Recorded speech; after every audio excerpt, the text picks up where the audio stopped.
February 4th, 2015 to order. Sorry we're late. We had a non-meeting with our attorney, and we just got over. That's why we're late. First item on the agenda is public input. Seeing no hardly any public here except for John.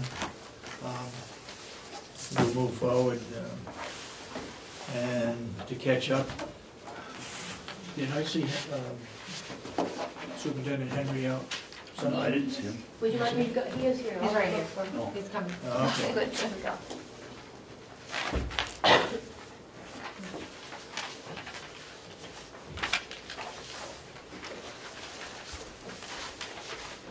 You need to go into public and non-public for anything? No, okay. You're on. Good morning. Good morning.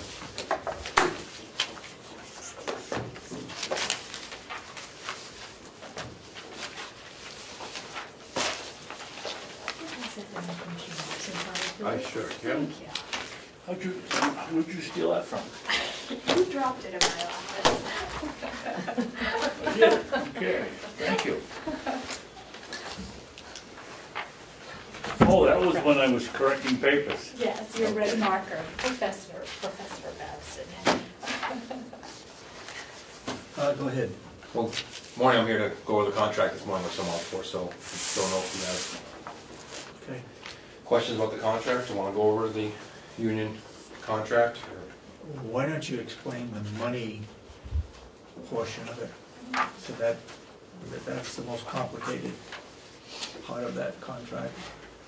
And if you have any copies of anything, that'd be good to share. Copy of this backside, I can go make copies. Make a copy in your office. I emailed it to Denny, I emailed it to... It's on the back, I should gave be you on a the back hard page. copy, Yep. and I gave you a copy of it. Or the Larry last page, hopefully.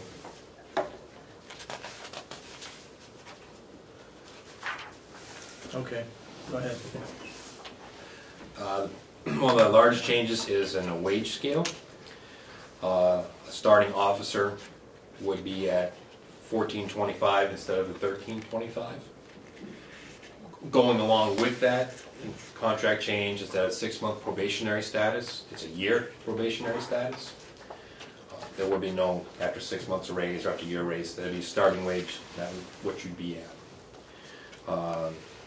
Then from here, the pay scale is for every spot that we have: officers, specialists, corporals, sergeants. All has a starting pay scale.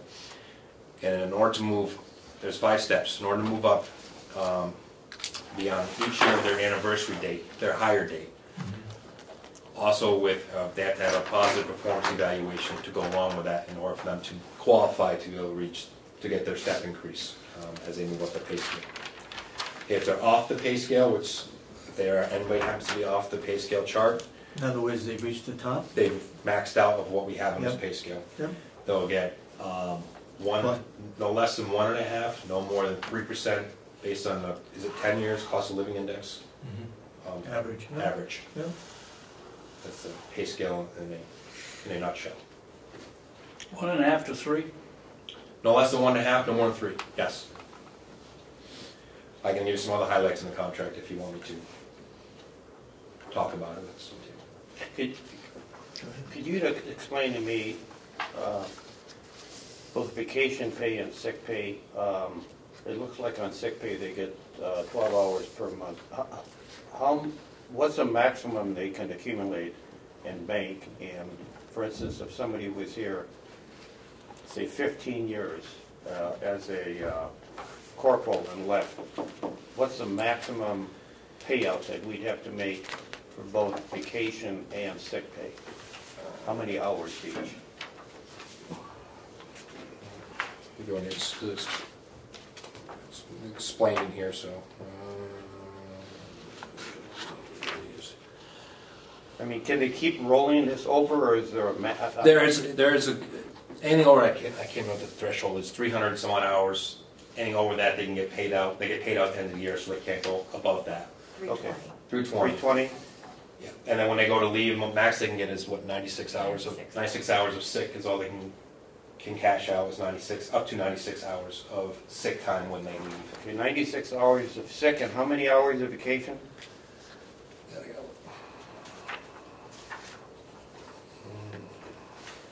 Because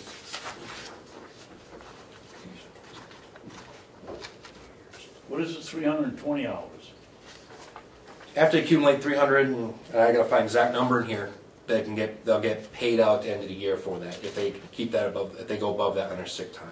So when they left them, they could get up to 320 hours of vacation pay? No, that was someone sick.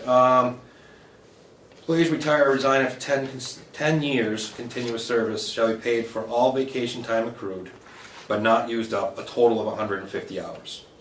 Employees will not be allowed to carry over a maximum of 84 hours of vacation time from one calendar year to the next. That's your vacation time. So maximum of 150 hours, and you have to work 10 consecutive years Got it. on your vacation. Okay, so the max would be 96 hours of sick pay and 150 on vacation, right? That'd be your max. Okay, thanks. And they gotta do, I believe, after the year, it's 5 years, you gotta be there for you to go and collect your sick. Right. Okay.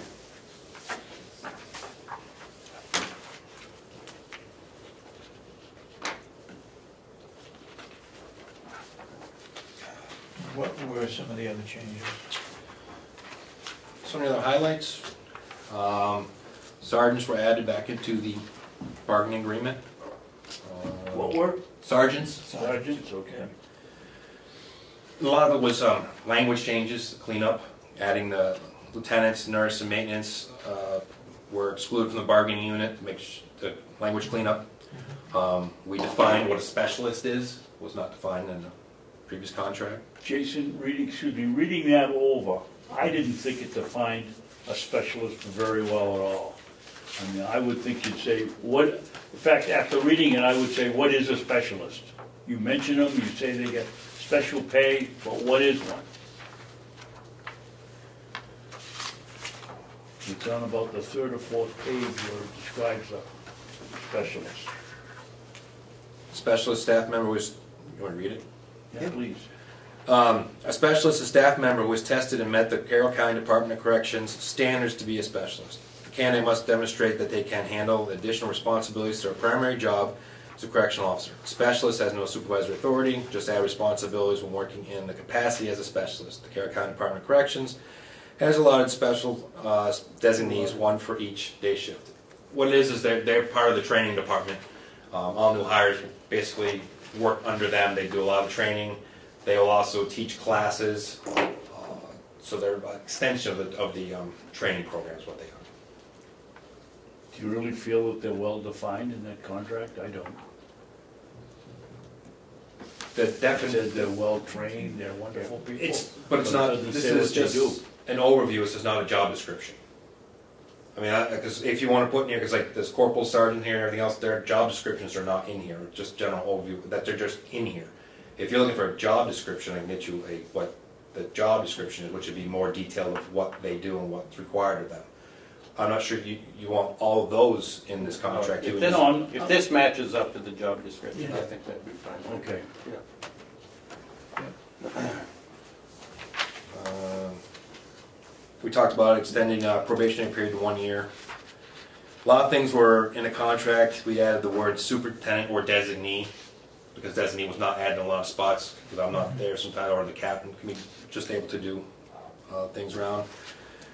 Class A uniforms are added to the contract, which we already do anyway, so it's just added within the contract. Seniority based on, not just on length of service, but also in grade. So length of service is for like days off and shift bidding, those kinds of things, but also time and grade. So if I was a corporal, been here 5 years, and an officer been here 10 years, gets promoted to corporal, and a first shift opens up, I in my grade as a corporal have more seniority than this person who just barely promoted to corporal, so I could move to that shift. So that's what time and grade is. So procedural changes to grievances, we actually add a little bit of time to both sides to make it a little easier to meet those time constraints, especially on 12-hour shifts where they don't meet as quite as often. Helps both sides, actually. We beefed up the language regarding testing and grading procedures for promotions. There's actual scores that they have to have. We also will have one outside person on each board, independent of the county, outside the sitting on the boards, which is a change, and we've been doing it anyways. Is that a case where you have somebody from another county? The county, or this last one I just did, I had Lieutenant O'Brien from Wakefield PD. I had. Okay. So we're doing outside people. Could be anywhere. Change the sexual harassment to refer to, need to be cleaned up to add employees can go to supervisor, their main supervisor, another supervisor, right up chain of command up to human resources. So it opened it up before. It was a little too constricted. They need to be able to go to anybody above them to report sexual harassment. Then basically was the biggest change, obviously, was the pay, and the other one is the insurance. Yep. They agreed to insurance of practical union members. We offered only interlocal trust, HMO, goes in specifics what they offered. The county still pays 80% premium, but there's $2,000 deductible, $1,000 paid by the county, $1,000 paid by them, which is new. They weren't paying $1,000 before, which reduces the rate for the county and them and gets us closer to the Affordable Care Act, so we don't get to incur the costs. Do you have a figure as to money-wise what it's going to cost the county? Total, about $64,000. $64,000? Correct. I'm not sure what questions I can and can't ask, so tell me if I can, but do all your employees belong to this union? Can I ask that question? Sure. Who doesn't belong to the union? Sergeants and below can belong to the union. Doesn't mean necessarily that they're assigned to be part of it. They would still be collectively bargained for. The ones are not in the union. Just easier. Everybody's in the union. Not in the union is myself, the captain, lieutenant, and maintenance, medical, and administrative assistant. But they don't have to belong. Those ones are They not. don't. They're not. They They don't. can't be in the union. I know that, but the ones, not everybody has to belong. No. So do you know who belongs and who doesn't? Do you have that, or don't you know I that? mean, are those eligible Yes, to yeah. be? The union has it, and I believe human resources might have it, but I don't have. Okay. I don't necessarily have who is in the union. That's a union. They have the right to join or not join. Exactly. No, So, but they still have to pay. A percentage. Yeah. They still have to pay their union dues, whether they belong or not. No. No, No, the nursing home is the one that has that clause Okay. in there. they do not have that clause in there. If they choose not to join, And the union didn't demand that? it was not put in the contract. So no. So, you know, okay, so if one of the non-union employees has a grievance, does or does not the union represent him if he's not a member of the union? Union still represent, but when it comes to moving forward in like arbitration, that kind of stuff, that person themselves will most likely be paying out of pocket for their own attorney fees. Okay, thanks. So a non-union person is still covered by the union? Well, they'll still Follow the contract. they'll still make sure the contracts follow and those kinds of things. When it starts coming to money wise, they're going to put in the bill. I'm surprised the union doesn't demand that they have to pay the union dues. New Hampshire doesn't have. Some states have that law. You have to. Boy, in the Some- sheriff's department, Some they some are have to. yeah. Some are fair share. I know that these guys like fair share down in Massachusetts, I believe. But- Because the sheriff, you have to belong. I mean, you have to pay the dues, Yeah. whether you Oh. attend or Yeah. Lots of- sign up, you've got to pay. Some are like that. Some are fair share. This one right now, as it stands, is I'm sure it's something they're working towards. Yeah. It stands right now. Okay. Okay.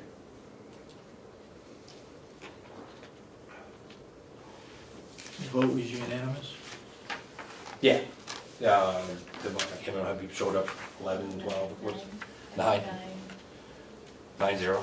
9 out of 20. 28. But again, some of them are not eligible.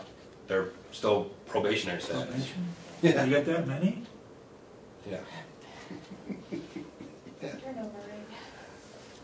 But they were all given, even because they have 2 shifts, the other shift was given the opportunity to vote. Yes. Okay. they're 100% on board with it. I know, when we negotiated, the negotiating team said no question, but there's a question until the membership votes as to whether it's approved or not. They can't just go ahead and say, yeah, it's a given, No. you know, until it's signed. They voted inside. Okay.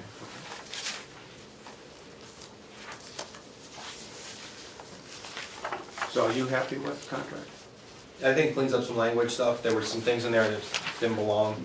I think it's a great start for the county. I think it's a very positive step forward, helping us retain officers.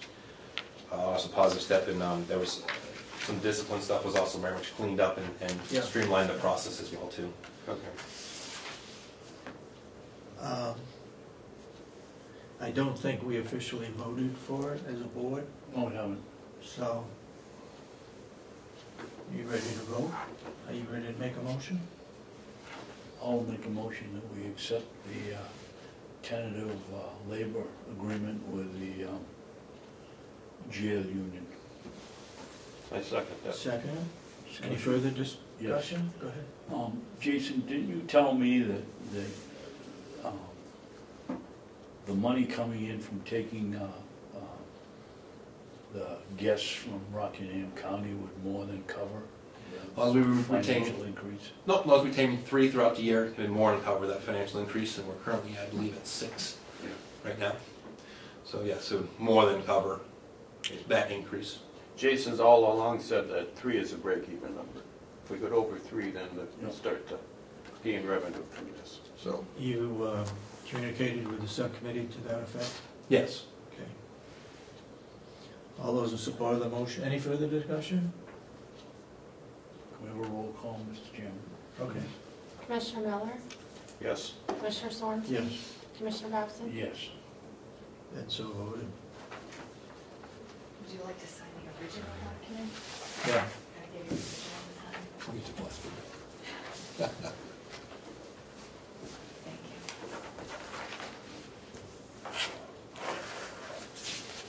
Take that back. I'm letting it go anyway. I did, yes. Not yet. I just yesterday.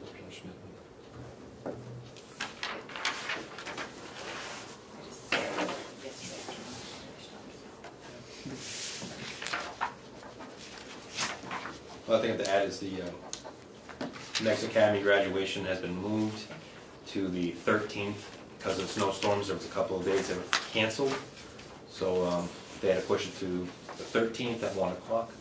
We have 2 in the academy. Okay.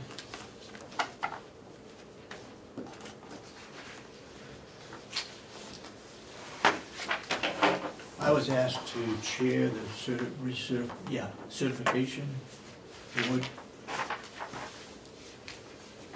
that acts on any appeals. So I'm not on the certification board as such. It's the repeals board, I guess you'd call it.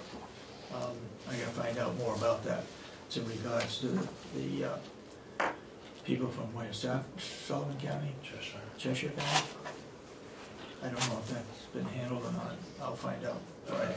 I have more information, but Hmm? I have more information, but You do? that would be a non-public. We can talk about that. Okay. Anything else you want to talk about the jail? Let's see. Currently have 6 in from Rockingham. They're working out well. We have females. All They're female? Yep, they're some of them are going to be stacking wood, some of them are going to be folding laundry. They're doing some work on the inside. As it stands right now, we've These are pre-sentence or sentence? sentence. Sentence. Well, anyone who's going to go outside is sentenced, Okay. and my works inside would be pre-trial. Okay. Which takes me back to the stats I gave to the subcommittee, why it's difficult for us to sometimes get workers. Since we're about 87, 90% pre-trial, well, there's just very limited numbers that are sentenced, and then from there, the ones that meet qualifications to go outside to work. So that's why we're using a combination of the females and the males to go outside to help around the grounds. Mhm. What can be done. So far, we've, up to today, we've booked in 81 offenders, and we've released 86 total so far this year. How about with the federal program? Anybody, is that going to happen, do you think, Jay? Yeah, I'm still waiting for, all I'm left is waiting on my desk is the initial contract is done for us to hold them. Yeah. And the last piece is being signed off of, it was a supplemental to be paid for when we transport, because we have to do all the transports for them. So they pay the officers, well, reimburse us for the officers while they do the transport. So again, it costs us nothing. We're getting paid to do the transports for them. That's a supplemental contract that I'm waiting on. How many do you think, what, 2 or 3 on that? Yeah, we're hoping like 2 or 3, and then we'll go from there. They're going to reach out to Maine because we're closer here to Maine than some other jails are.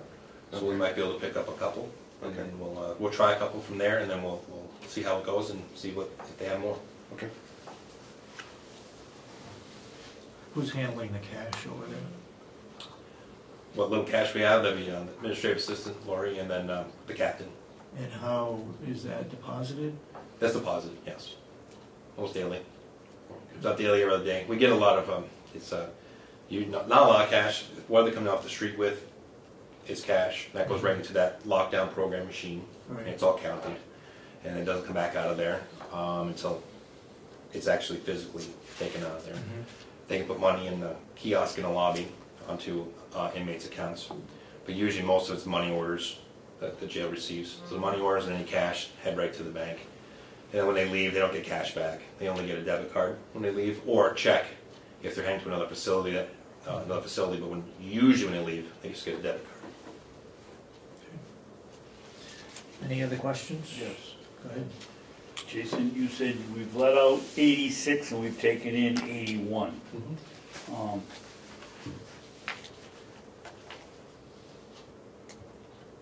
So how much of a turnover are we actually getting?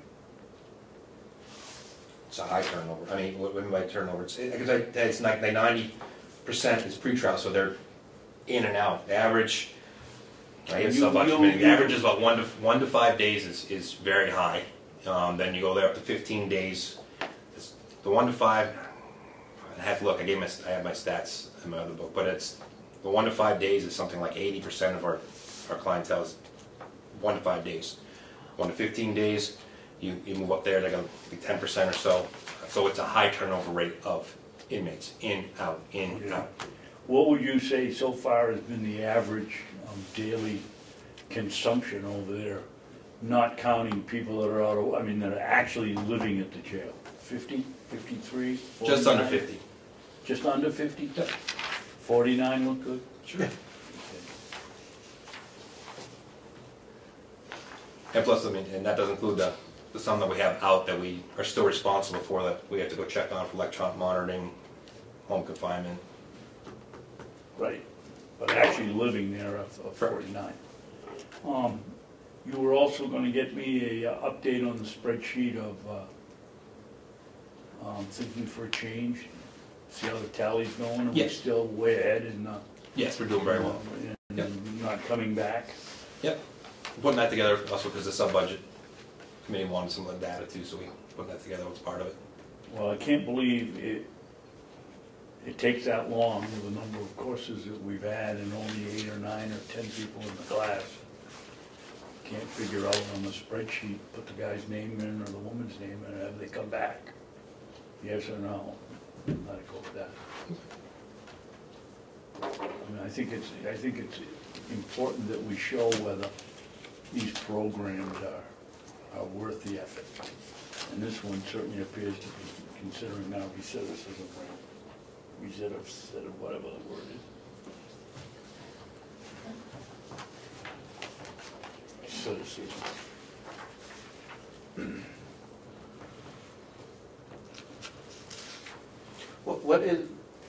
What is that program that is it New Hope or what's the?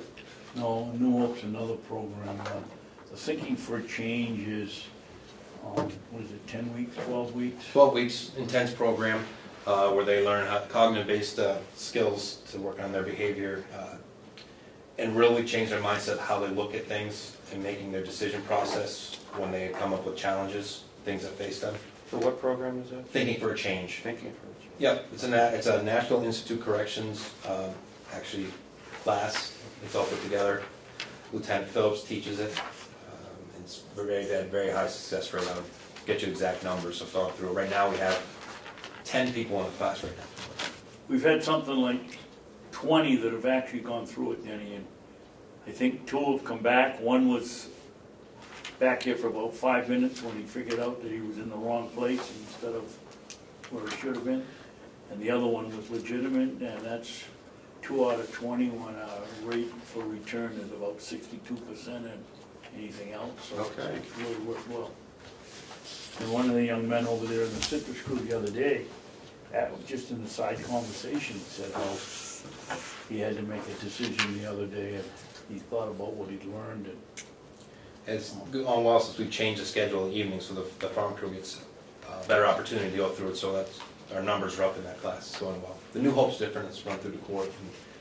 That's to help somebody It's their last get chance. back into society and. It's their last chance before they go to, if they're going to go to the state prison, basically. It's their last opportunity because they're exhausted some of their stuff, so they're working with the court because you have some sort of substance abuse. And it's a team from the Lieutenant Phillips from jail. It is the prosecutor. It is the defense counsel as well, along with the judge, all working with this individual. It's very intense.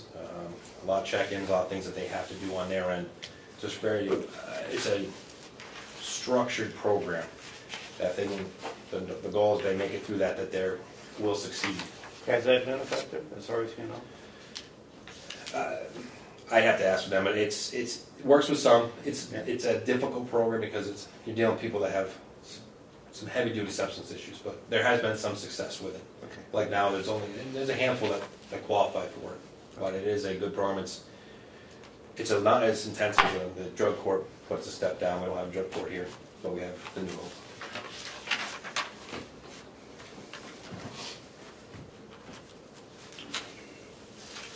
Anything else you want to talk about?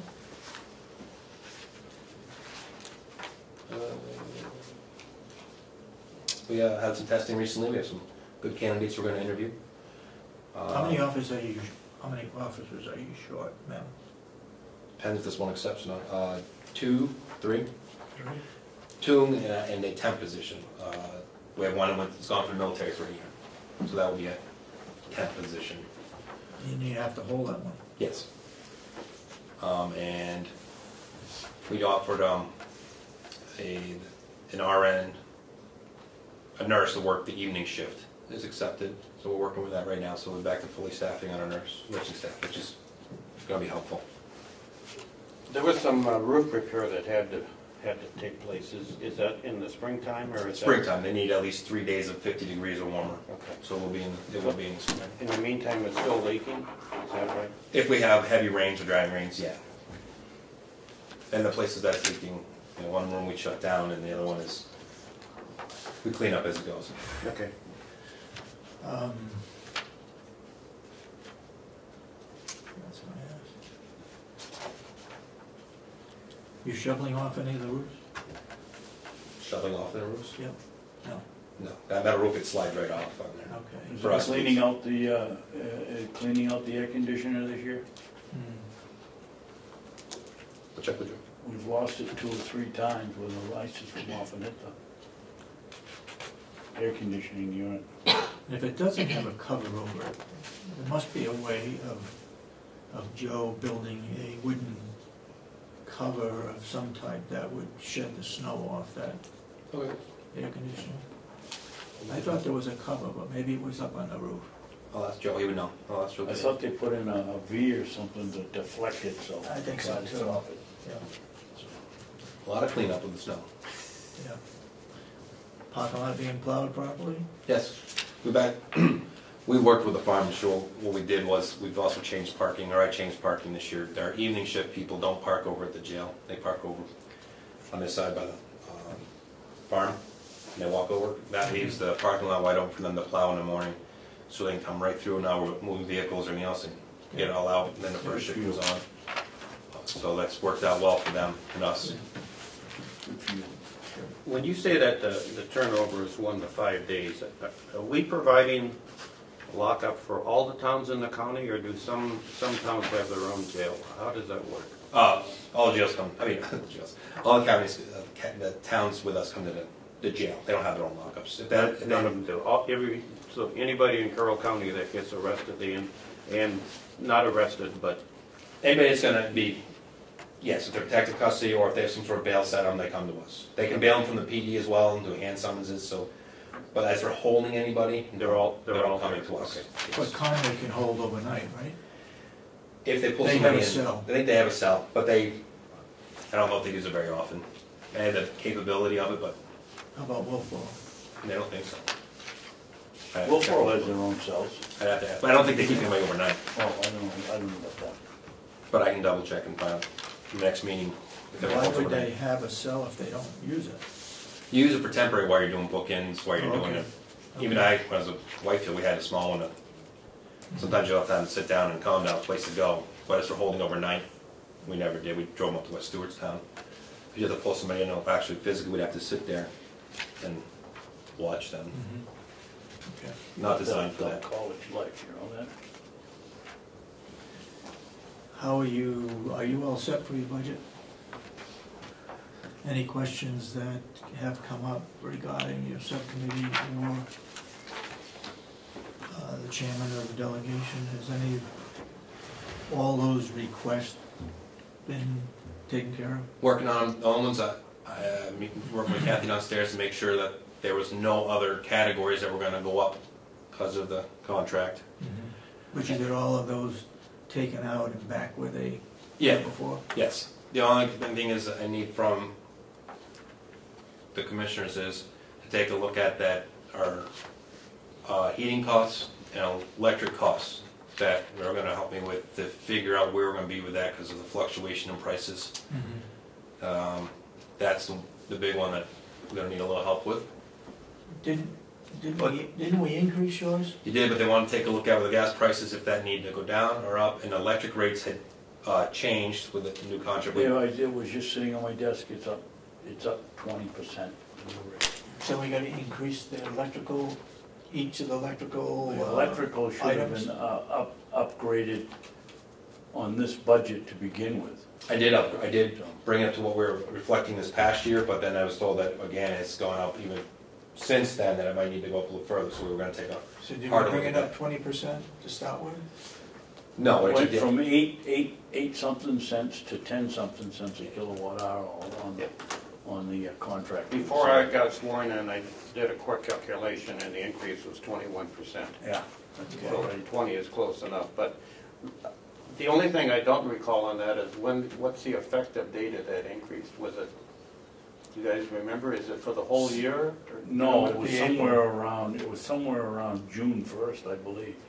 'Cause she came in here all in a panic. Remember, we had to sign it within 30 days or something, and we stalled, and then we finally did it. I voted against it, you and Oh, Ashley right. voted in favor of it. Yep. Yep. And then the question with the subcommittee is, with the price of propane going down, should they be reducing the amount of money to put into heat over and there? I'd say it's a hard one, because if you listen to the news again, they say gas is gonna start to rise back up Gas. again. Gasoline for vehicles has Yeah. already started to go up. Yeah, so, and they said go back up to $3 coming up, and, so Well, I'd hate to reduce. what we don't know is the propane companies, how many futures they bought, and what kind of price they've locked into at the bottom for how many years, so. We should have a bid back within a couple of weeks. Was there a deadline put on it? The Yes. 15th. 15th of February, wasn't it? Yeah. Of February? Okay. Yeah. And the ads went out, Foster's, Conway Sun, and Union Leader, and then a written letter to the three gentlemen that were kind enough to come in here and give us an education.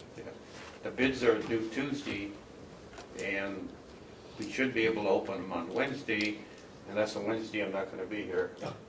But I'll be here on Friday if we want. Okay. You two can handle it, or you can change a meeting on No, Friday. we will most likely try to change it. Okay, Were we doing a contract like that, or were we doing salaries? yeah. I've always said we need all three people here Yeah. Good. to do that. Good, I'll be back that Friday. Okay. So that's Friday, the Um,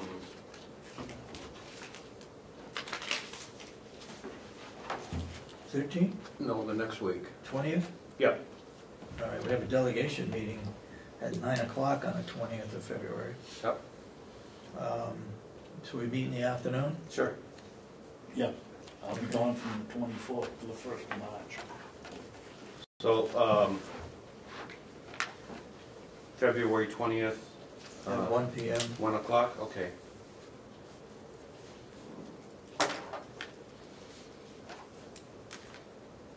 Would you change that with Carol, with Cheryl, I will. to make sure that that's no commissioners meeting on the 18th?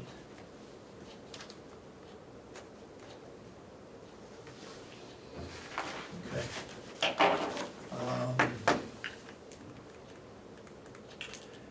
One thing I have. You got another jail subcommittee meeting scheduled? It's supposed to be the 13th. I emailed Representative Schmidt to see if we could change it or not. If not, then I'll send Captain Batchelor as my proxy for the CERT board and for the superintendent's affiliate meeting and graduation on 13th, if it doesn't change. Otherwise, it's on 13th. Right now you have it for 13th. Yes. Mr. Miller, I believe, last week or so, can't put out there was confusion on the sub-budget with whose budget we're all on. And I just want to explain a little bit too. When we submit those budgets, it's a snapshot in November. So it's trying to explain to some of the people on the sub-budget committee why I try to go downstairs and get the updated figures. Now, there's some confusion on those. Maybe we can get those updated figures every time they come up from downstairs and distribute it out to those type of meetings. Because it truly shows what was spent on those lines, not what was spent in November. You should be getting a report every month. You come in more frequently to look, to find out where you stand. Correct. Is what I've heard. Yeah, and I had that day, but the problem is when the things go out to the sub-budget committee, Yep. it's back in November when it's frozen at. When she has to freeze it, everything has to be submitted, it was at November. That's when Kathy freezes it. Freezes it, and what Melissa gave her for information. And all of us gave her information around the county.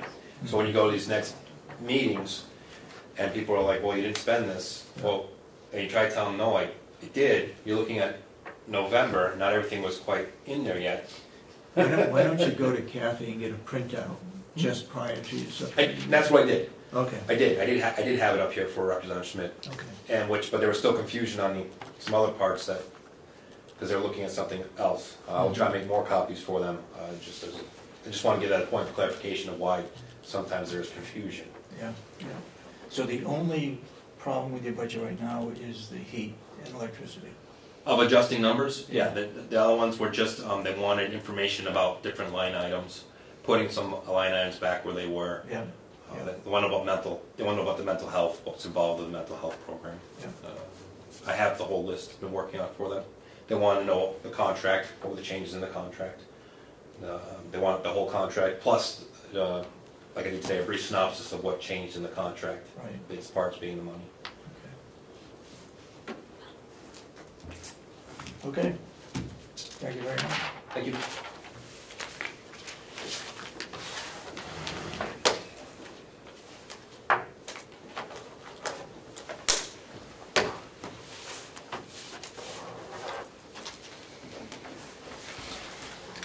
Okay. Lisa?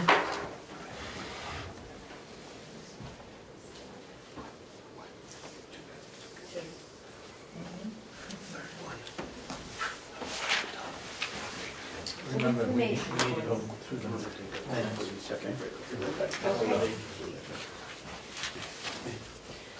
The first page, I believe we need to hold off on until we're in non-public session. Okay. I can tell you right now, I'm voting against non-public session for this part of it.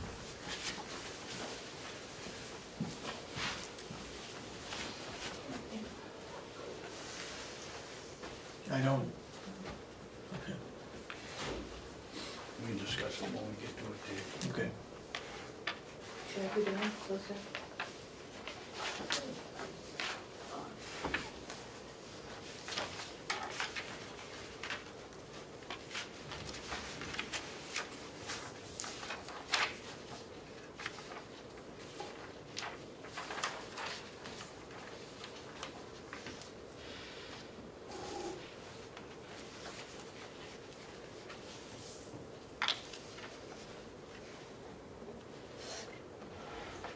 Have you seen this, Lynette? I have not, I haven't seen this part, no. Not this part, not the first part. The second clip is a mailer that's going out with our billing, our 162 accounts, the letter that says to whom it may concern. We have 162 to 8 account holders at the registry where we have money on account or we bill them for copies. I guess, where are we? On the letter that says to whom it may concern. And just as a courtesy, I thought I'd... Oh, I'm sorry, I'm looking at the wrong one. Yeah. As Okay. a courtesy, I thought I'd bring that in to show you the communications that I'm going to be sending out to all those regular clients. It's mostly lawyers and banks and surveyors and the regular users. So, regarding the mail, Regarding all the mail's coming to the county or just yours? ours and the business office. The sheriff decided he wanted to continue his pickup and delivery himself. Okay. But this really makes a lot of sense. We don't have to go down first thing in the morning, and we don't have to go down last thing in the day. Are there any requirements that we have mailboxes? No. No. We were required to provide 2 satchels each, 2 for the business office and 2 for our office. One which they will give us full, and at that time we'll hand them back another full one for them to take. And that's basically it. They're going to come into the deeds office. They're going to come in and deliver to the deeds office, and then we'll walk it down, the business offices down to the business office, whatever they hand us. Is there one person that's going to be responsible for that in your office? Well, the letter that, we needed to write a letter of authorization, as did your office, and I wrote on it, the staff of the registry could receive the mail. Okay, I just want to, we've had problems with, I don't want to say real problems, but there's been some issues regarding handling of the mail, and I just want to make sure that we can pinpoint when something occurs that somebody didn't get the mail, or somebody opened the mail ahead Well, of time. our employee who was handling the clients at the front counter would take the satchel and walk it right down to the business office. We don't even need to look in yours. Okay, We're just the carrier.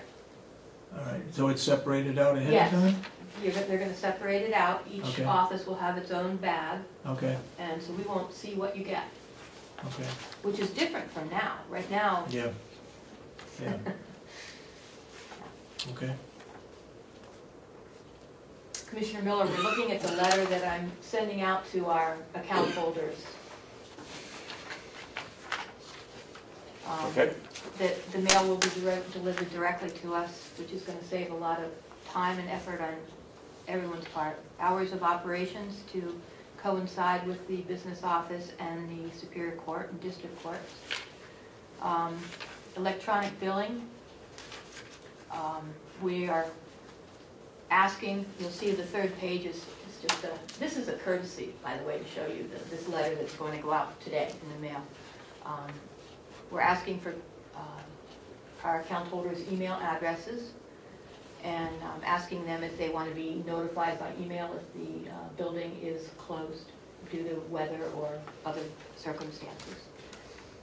And then an update on the internet access. but wait a minute, before you get there. Hours of operation. Okay? 8 to 4 versus 9 to 5. Okay, I got you.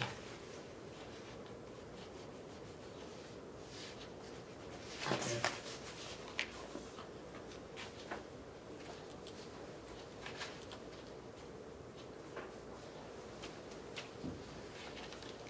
Can you explain the electronic billing to me, Yeah, please, Lisa? yeah. Sure.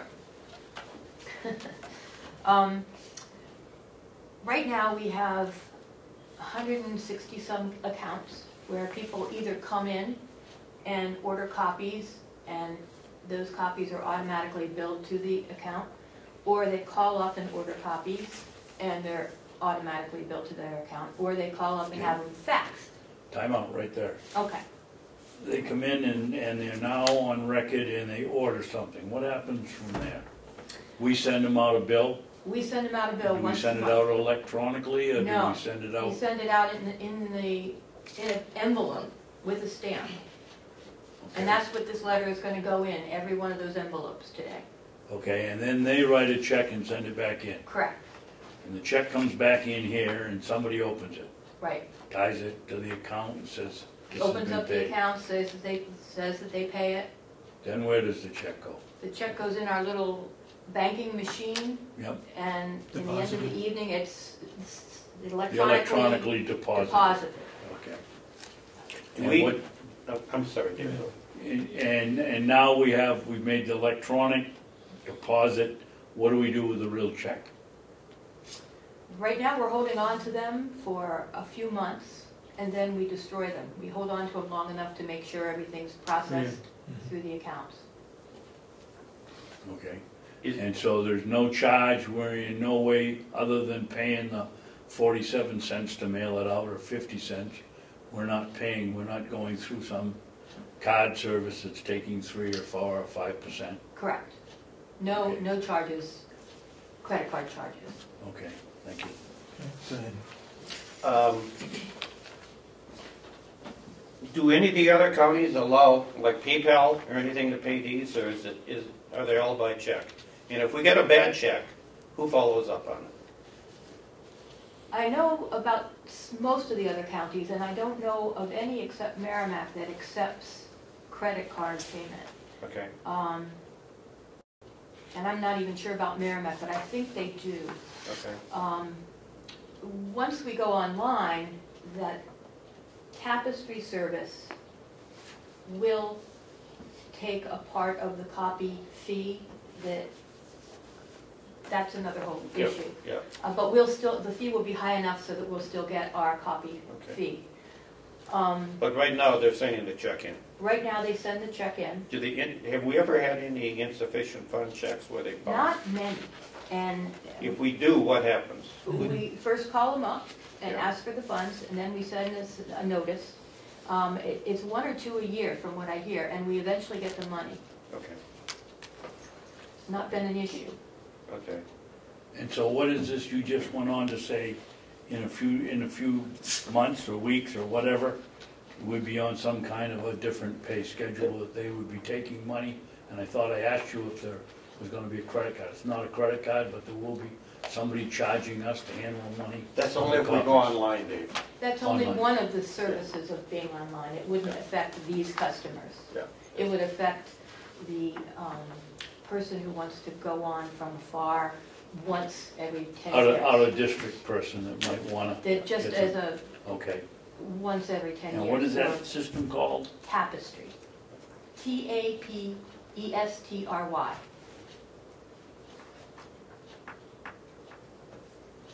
And that system, they pay a search fee of $5.95 to search for a document. Let's say they're out in Washington State. They can search for their document. If they want to buy a copy of it, the registrar sets the fee for the copy. I'd set it at $2.50, let's say, a page.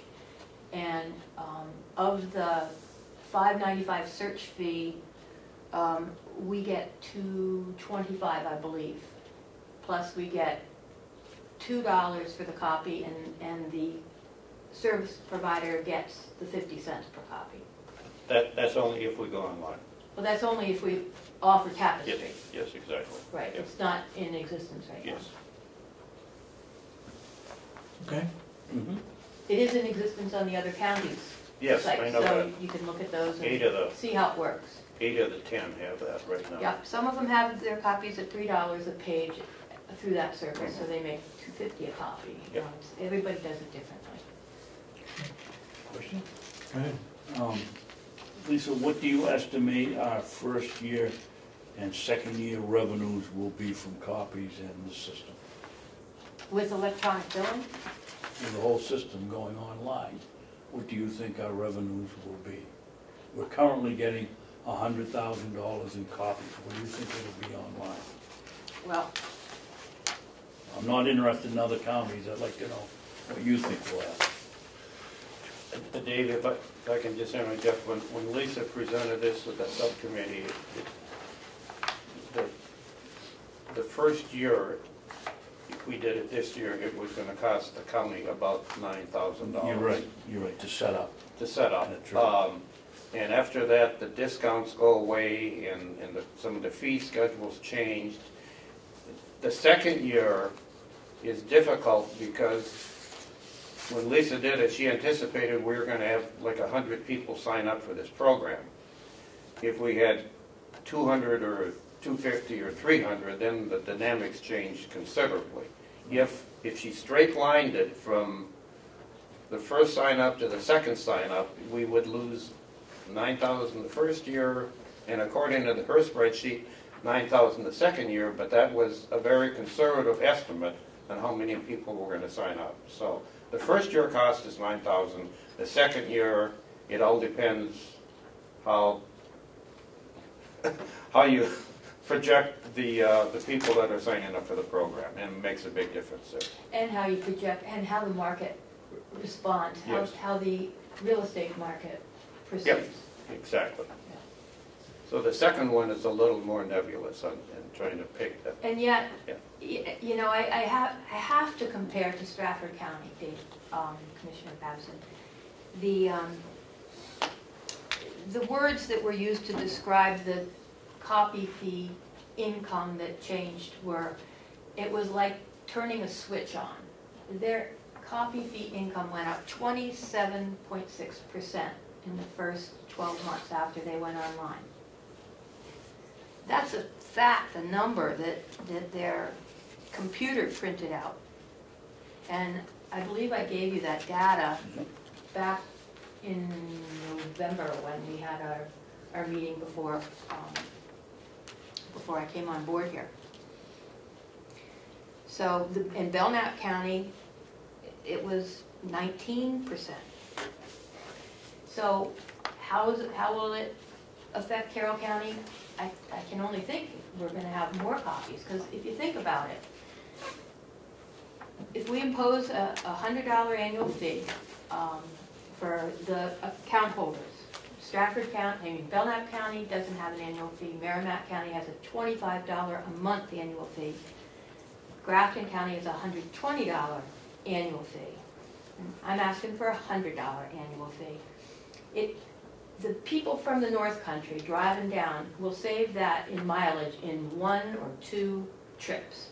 So they're going to be willing to pay the $100. I haven't met any attorneys or people who have said to me that that's too much money. They say, just give us access, we'll pay that. Then they'll pay for their copies in addition to that. And it will be easy for them to make copies because they can just print them in their office. And I think that's what happens, is because it's easy, people do it. And I'm proposing only $1 a page, which will make it even easier. Other counties do 1 or 2, or Coas does $3 a page, which I think would be a barrier. I think people would drive down if they had to pay $3 a page. What is wrong, Mr. Chairman? Go ahead. What is wrong with my thinking the first year we're going to lose $9,000 in setup, plus we're going to lose $100,000 in copying fees in here, is that correct? I don't believe we're going to lose $100,000 in copy fees. I think we're going to earn more money in copy fees. Okay. We all are, there is another, we need people to get us there. We need to redact all the documents. So I'm not And that's going to take minimizing. time. It's going to take some labor to get there. The first year is going to have a cost. Yet, you know, I believe that Carroll County deserves to have this service. You know, the other counties started in 1999 providing this to the public, and the only concerns that I heard campaigning were security and, well, basically it was security and job loss. And the job loss, I don't think that will happen. I think that there will be a few people that sit downstairs all the time and their jobs will change. also don't believe it's the role of government to make sure their jobs are there. I think the role of government is for this office to be the keeper of the record and to serve the general population of the county. And as to security, we're dealing with that. We have the redaction programs in all the computers. Every document that comes in now is being redacted, so we've begun that process. And when there's free time, which there hasn't been really any, we're starting on going backwards in time. But we're shy some staff right now, so we don't have free time to really begin that process as it needs to be done. Lisa, I had a conversation with the registrar down in Sullivan County about a month ago, and I didn't quite understand exactly what she's talking about, but she was talking about watermarks on copies. You can do like a screenshot and get a copy of the document, or you can get a copy of the document that has a watermark on it that makes it look Official? official. So explain that process to me, and how would that work for us? What you see when you view a document, I believe you've seen them before. You see on the screen online, when you're looking online, a document which has subtle, unofficial document wording underneath the actual document. So the screenshot tells you that it's not the official document. And there's been talk and worry that people can push a button on their computer, if you're savvy enough to know how to do it, and get an image of that and then print it off. And people call it stealing or scraping public record, but it's public record. There is certainly some of that happens. Some people that don't care if they have an official document, one that's clean, one that looks real.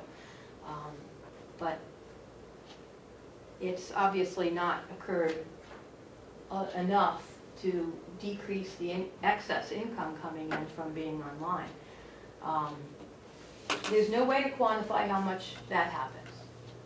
There are no statistics on it. How can you tell? Yeah. It does happen. Yeah. I don't think that I think it's one of those things that people use to cause fear that these numbers aren't going to be real in the future for us. But you go and ask any of the registrars, I think you're going to find that they're all glad that they've gone online, and the benefit to the public has been well worth it. Okay, so what's the difference between that and an image that looks official that somebody would print in their office up in Berlin? I mean, what? Oh, it wouldn't have this unofficial document written all over it. Okay. And Well, it would, wouldn't it? What they will get would be an If they unofficial? have an account and Yeah. pay to have an account where they can print a clean copy, yeah. then they can print a clean copy that looks just like an original. But it's not the original. It's not the original. That's what I'm getting at. None, Okay. none of the records that we have are original documents. We hand the originals back. Oh, We have copies of the documents that are the legal official copy. Okay, but now, don't we end up having two sets of documents? Because if we're redacting these documents, you're going to have the official one that never changes, the redacted one. Now, when somebody goes online, if we go to this, which one are they looking at? The The redacted? redacted, yes. And that's the only thing they have access to. They don't Right. have access to the original. No, they can always come to the registry and see the original. But they can't print it online. can't print it. No. Okay. And you know if it's been redacted. There's a little block on it, and it says redacted copy. Okay.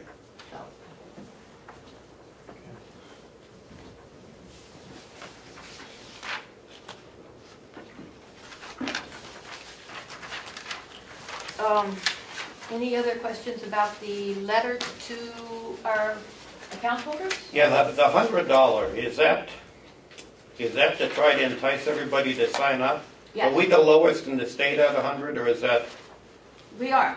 We're the lowest in the state, but only 2 others have a account fee. Only 2 have account fee? Correct. What do the others do? No, They nothing? set a one-time setup fee, Oh, but One time once a year or one time forever? one time forever.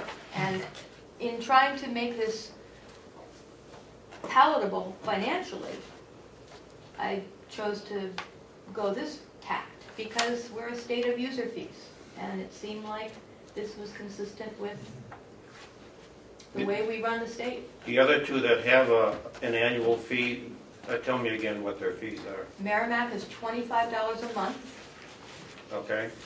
which is 225 times 12. Yeah, that'd be 156, I think, something like that. No, it would be I mean, 200. $300 a year. Yeah, exactly. $300. Yeah. And 25 or 12? 25, Okay, so A month. 144, 288, 250 plus 300, yeah, about 312, yeah. and Grafton County has $120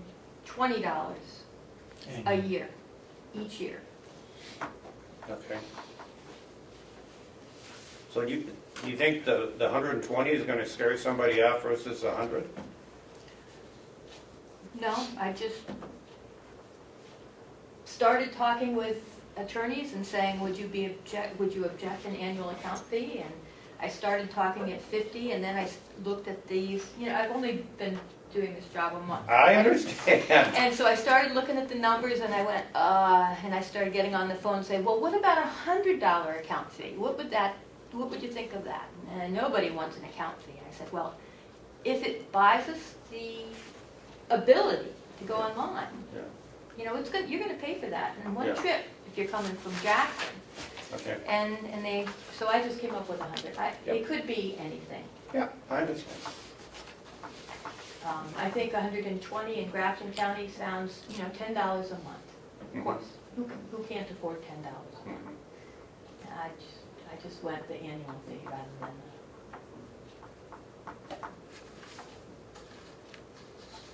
anybody thinks it should be more? I like $10 a month. Yeah. I do too, except I don't want to bill $10 a month. It's No, gonna be a 120 one-shot a year, deal. $10 a month. Merrimack bills $25 a month. Yeah. No, That makes no sense. No. If, what I'm trying to do is try to cover some of our, Cover up. our upfront costs a little. And if we Sure. can get 120 versus, it just helps. I could try. Okay. I don't think they're gonna, anybody will say no at $10 a month versus I don't either. $8.80 a I month. think if this makes a difference of whether or not we provide it this year or not, Yeah. they'll just say, yes, let's do it. Yeah, okay, And if the, yeah. So when is this going to become effective? when the delegation Approves it, approves it. the expenditures, so it'll be 1st of April. and then, Yeah. no, the fee won't become effective until we are online, the first day that we're online. I can't ask them to pay an annual fee until they can actually use it. Yeah, So true. that So would be, it'll be 6 months out. yeah, January. That's the projection that Fiddler Technology has given us for having them do the work. And they need that first payment in order to get started. Are we going to be faced with an increased internet fee from Time Warner because of the amount of data we'll be sending back and forth now? The Time Warner account, I know nothing about. I do know that the amount of data that we're sending back and forth every night won't change. But that, But if they're coming in here Contract. for copies and they've been coming in here in person, you're gonna have more data going out if you're gonna send them the information. That only makes sense. I don't know where the data will be going out from. The data will be on the internet, and the internet, I believe, is managed by a server that is at Fiddler Technology. Okay, I'm not sure of that, but that's what I believe. And, okay. but So you don't think we'll be faced with any increase?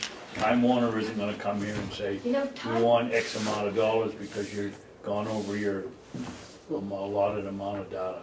I Dave, don't on the, think I know, and I'm not sure on commercial, but on residential, you can use up to your full bandwidth, and, I mean, they give you, they hook you up and say it's good for, you know, up to 12 gigs or whatever, and the bandwidth and the rest of it, and you can use it to full capacity, so. I don't think they measure the data going over that. Okay. So I'd we be don't have to surprised worry if they about did, an so I don't increase. think that's an issue. Okay. Storm closures. oh, could I just add a little about Time Warner? Okay, go ahead. The prior registrar mentioned that Time Warner, we thought was going to be billing the registry in the upper 70s a month for the service we get, and yet we don't see the bills from Time Warner or from the telephone company. They're all handled in the business office, and the reports we're getting are that we're only being billed like $10 a month. So I don't know what's going on with that, and I have not had the time to look into it, and Ann didn't look into it, wasn't able to resolve it. So there's something going on with Time Warner that I don't know about, but I don't think this will affect that. I believe we might get a retroactive bill at some point in time for last year when we weren't billed for the full amount. My guess is we're being billed, but it's just not being allocated to the registry. We are getting billed, and I guess I'd have to go along with Commissioner Miller that I know we're getting billed and maybe we're not just being allocated. The registry isn't being allocated It's its something share. to look into that I haven't, and I will at some point. Okay. We can have the IT look at some kind of allocation so that the various departments are picking up their share of the load on the internet costs. Yeah. That would be fun. Can I ask for clarification on what line item the cable charges are currently being Yes. charged to? I don't see a cable or internet line in the budget.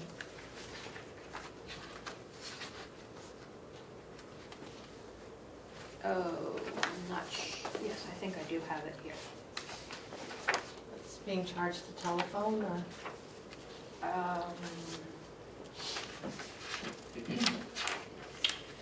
Telephone, yes, 068.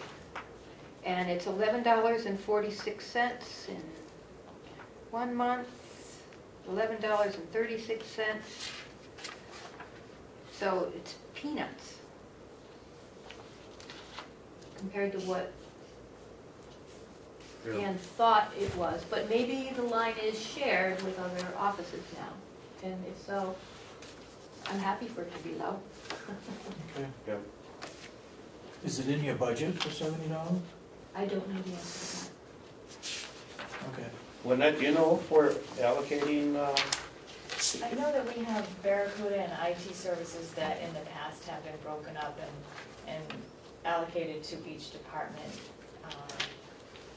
Yes. So that has been happening. It does get kind of divvied up in this building.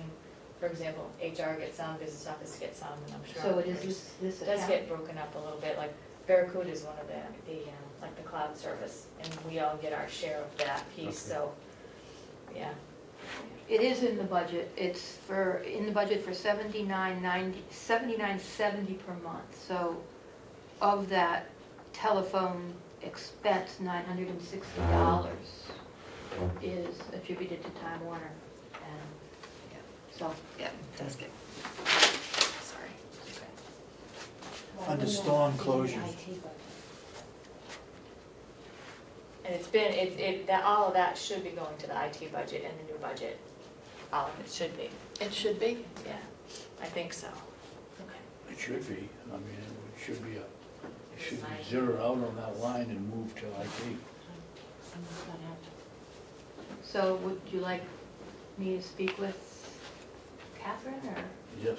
Yeah. Okay. Storm closures. Yes. Thank you for closing. When we close the office, or when I get a call, Mhm, it's normally like 7 o'clock in the morning. mhm. Now, your last sentence there, if you would like to be personally notified by email, how are you going to do that? Well, you look at page 3, it asks for the same thing. So you're going to come in and do that? No, or no, no, not? I'll just do it from home. I'll Okay. have a database. Okay, Kathy sends me a text message when you close, and I get on the phone and I call my staff, yeah, and they smile and are very happy. yeah. And then I will send an email message, assuming I have power, which usually I do, to all of the account holders that sign up for it, so that they'll know that we're closed. Don't you hit a spam limit when you try to send out that many emails at one time? Most systems, residential systems, cut you off at like 250 or something like that because they think you're spamming. So, have you ever tried to do that? I have. And what's the How many? maximum? Well, we only have 160 some accounts right now, so Okay.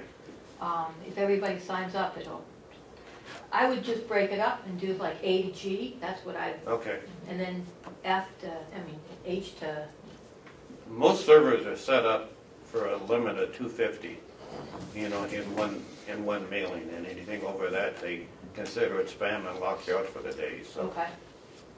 you might check with whoever your home carrier Okay. is and see what Will do, their limit is on. yep.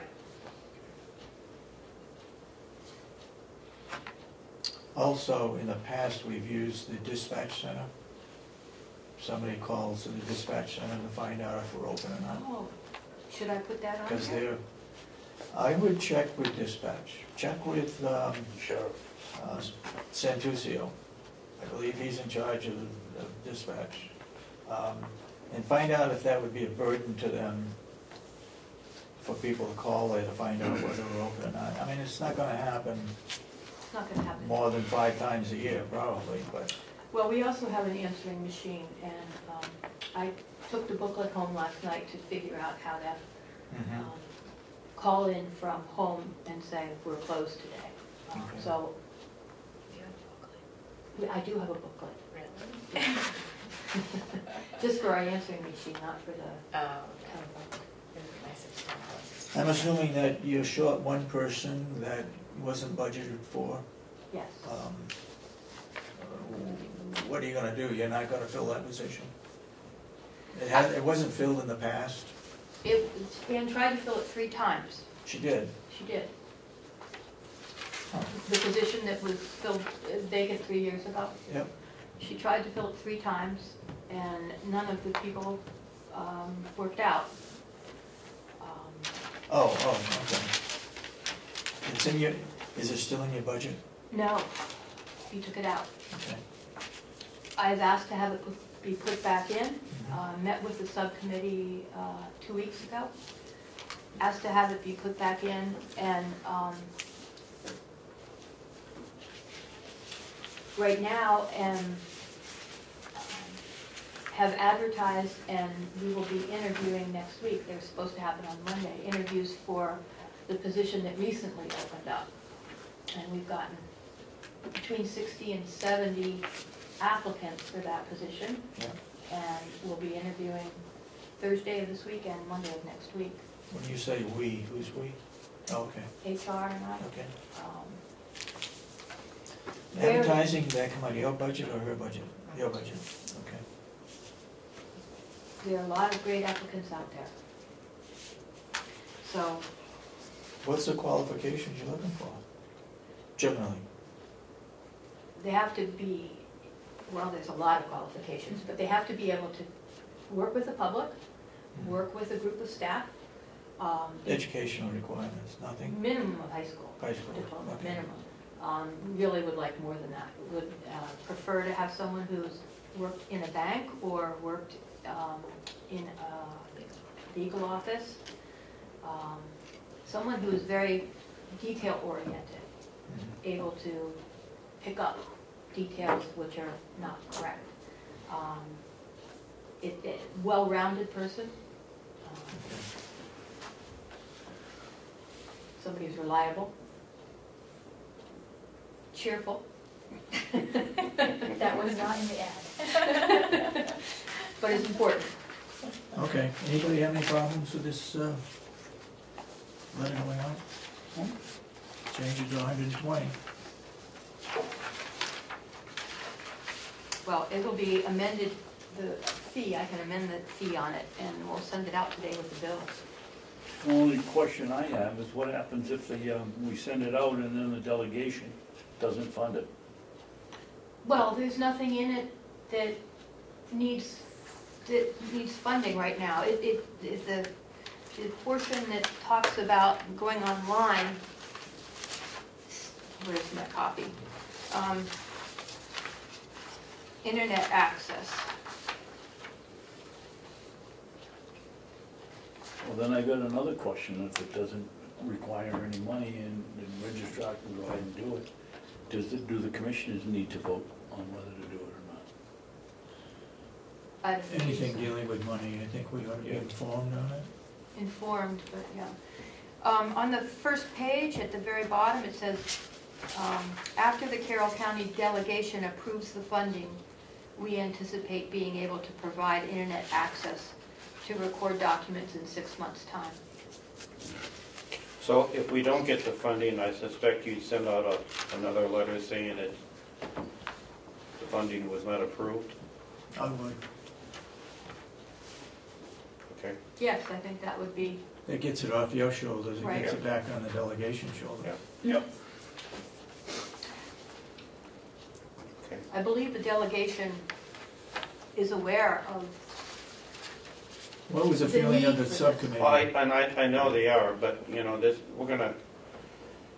we're in a budget crunch right now with the county, and they may be looking any place and every place to try to hold the tax burden down, so if this is one of them they choose to delay till next year, you're gonna have a follow-up to say that we didn't get the funding this year, and hopefully we'll get it next year. that's true. And yet, the Carroll County Registry of Deeds is the keeper of the record, and it does its job within its budget, and it contributes excess surplus money to the county. So We know that. But it's getting less and less. it will get more and more once we're Okay. online. Yeah. All right. And the more we wait, the less it will increase. Okay.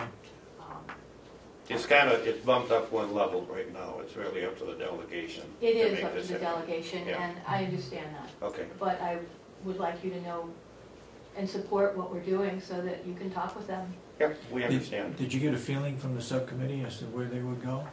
I think the subcommittee was looking at the hard numbers that the county, as you alluded to, Mhm. is facing. And they asked a lot of questions. We had a good meeting. Okay. No, I didn't. And we're having another meeting in 2 weeks, and I hope to get a better feeling. Okay. So there were a couple of, besides that letter, there were a couple of other items. The second page of the memo for you guys. Line items. The budget line items is what this is referring to. Right now, the budget includes the new equipment account, which is the surcharge account. And that account has been used as a catch-all for anything paid for out of the surcharge money. So when you're looking at the budget, you see this new equipment account. I propose that it only be used for new equipment, this budget item. That doesn't mean that there won't be anything else paid for by the surcharge account. It just means that I believe that we should separate out the items that we're paying for out of the surcharge account. So the proposal is to create another line item to take into account the retrieval imaging system, which Fiddler Technology provides for us, which has always been paid out of the surcharge or the new equipment account, but has not been itemized on the budget. And from what I understand, the DRA wants every ongoing expense to be itemized on the budget. So Kathy says that there's an account number 90 that she can create for this image retrieval system that we've had forever. So any surcharge money would come out of that account? Any expense of where it comes, where the payment comes from isn't the issue, it's how it's listed on the expenditure page. Yeah. So you're saying anything with a 97 is gonna go into that surcharge account, right? I mean, if you look at this, it says new equipment account, and what we're saying in that with this account number, the 097, that's going to be charged at your surcharge account, which has a balance of $67,000 in it right now, I think. what I'm saying is that the revenue that pays for the expenditure Yes. need not be talked about in terms of what the expenditure line items are. Well, So you can have line items that are paid out of the surcharge account that aren't in this new equipment account. That the new equipment account is just for new equipment. And the image retrieval system would be, if you look at the budget, there's a line item for 2 of the other Fiddler expenses, which also could be paid for a surcharge if you look at them. So is one of these line items going to be designated for surcharge account?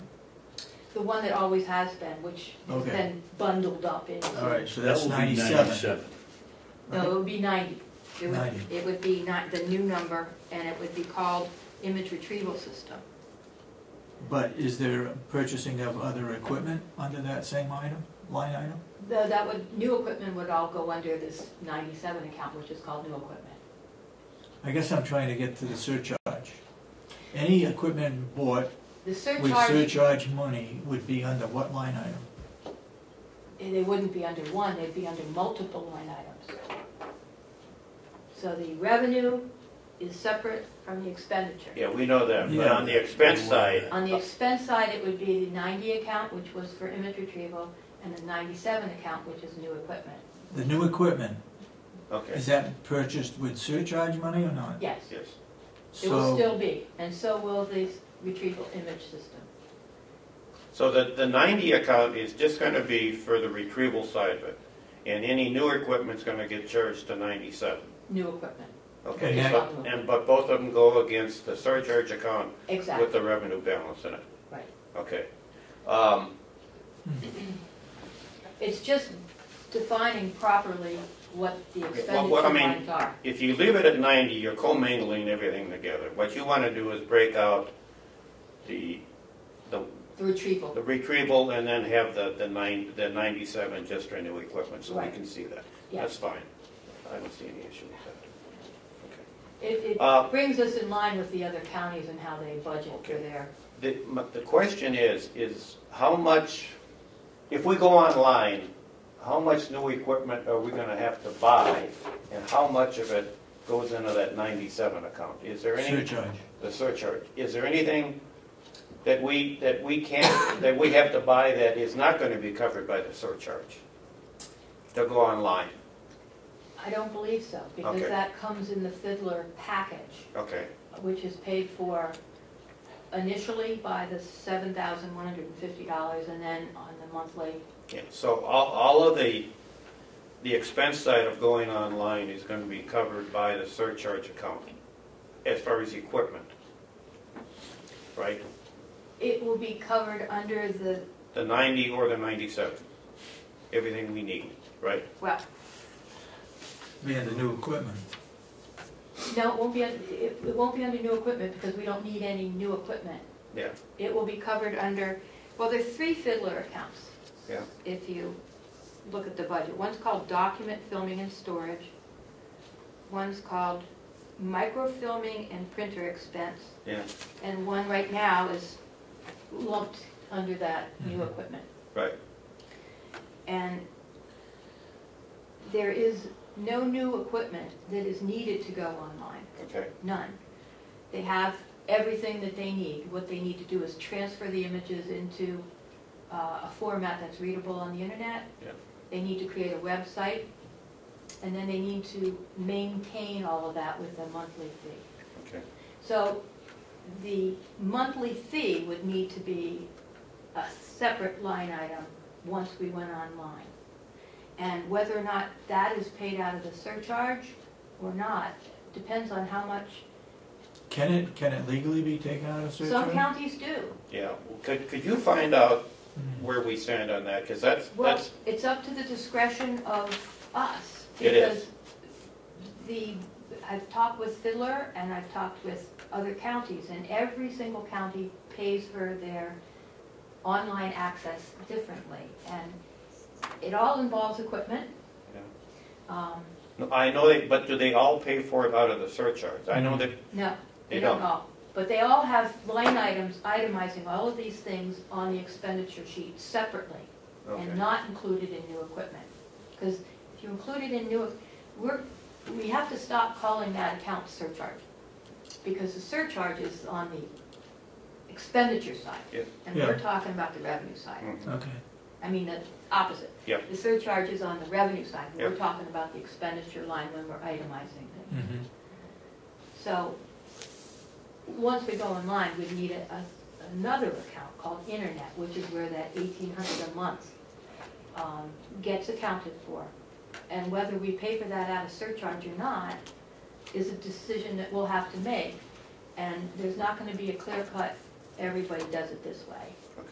But it's one of the ongoing costs that all the counties incur. And if there's money in the surcharge account, on the expenditure side, I don't see a reason why we shouldn't spend it with leaving a small cushion for emergencies. I thought surcharge could only be used to purchase equipment. Purchase, lease, and maintain. Dell would And this could be equipment. interpreted as lease, it's Yeah. not purchasing, we're not purchasing equipment, but we are Mhm. purchasing the service. Yeah. You And get, you know, The that, intent of the surcharge account was to get counties up and going Mhm. with their technology. That surcharge account was created long before the information Oh, had yeah. started, so, Yeah. and I think it makes sense to put these, because where else would they go, Dave? I mean, Yeah. It does, we don't get a whole lot of income every year from the surcharge account recently, because it's a $2 per document Yeah. assessment. Yeah.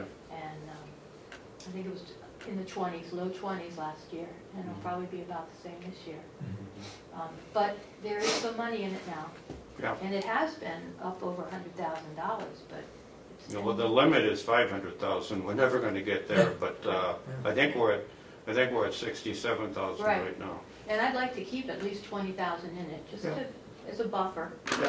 Um, Okay. Okay. Where are we? Okay, that was the line item. So Yeah. Hours of operation. I don't guess know we're if we okay want to with have Kathy reserve another number for the internet service fee. that. Why don't you talk with her and put it in there? Okay.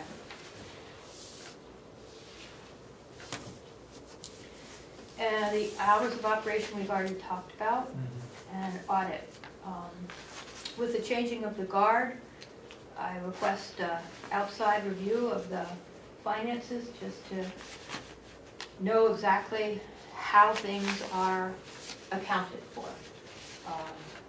I've asked the treasurer, Jack Widmer, to come in and help me assess the procedures to make sure that the internal controls are in place and to verify the numbers. And I'd like the auditing firm that, to overlook that, to audit me. I think our auditing firm has got all they can handle, but go ahead. I agree with you, David. I don't remember sitting in the meeting with you, in your subcommittee meeting, Lisa, that you asked them if you want to hire an auditor to do it, you gotta put it in the budget. You know, our auditor isn't gonna do it for nothing, and if you'd like to see what he's charged us for the last couple of years, you probably would, Use put surcharge something in the money. budget, yep. Go ahead. I just want to make a comment on account numbers. Keep in mind that there's a movement underfoot to consider every line item to be Appropriation. an appropriation.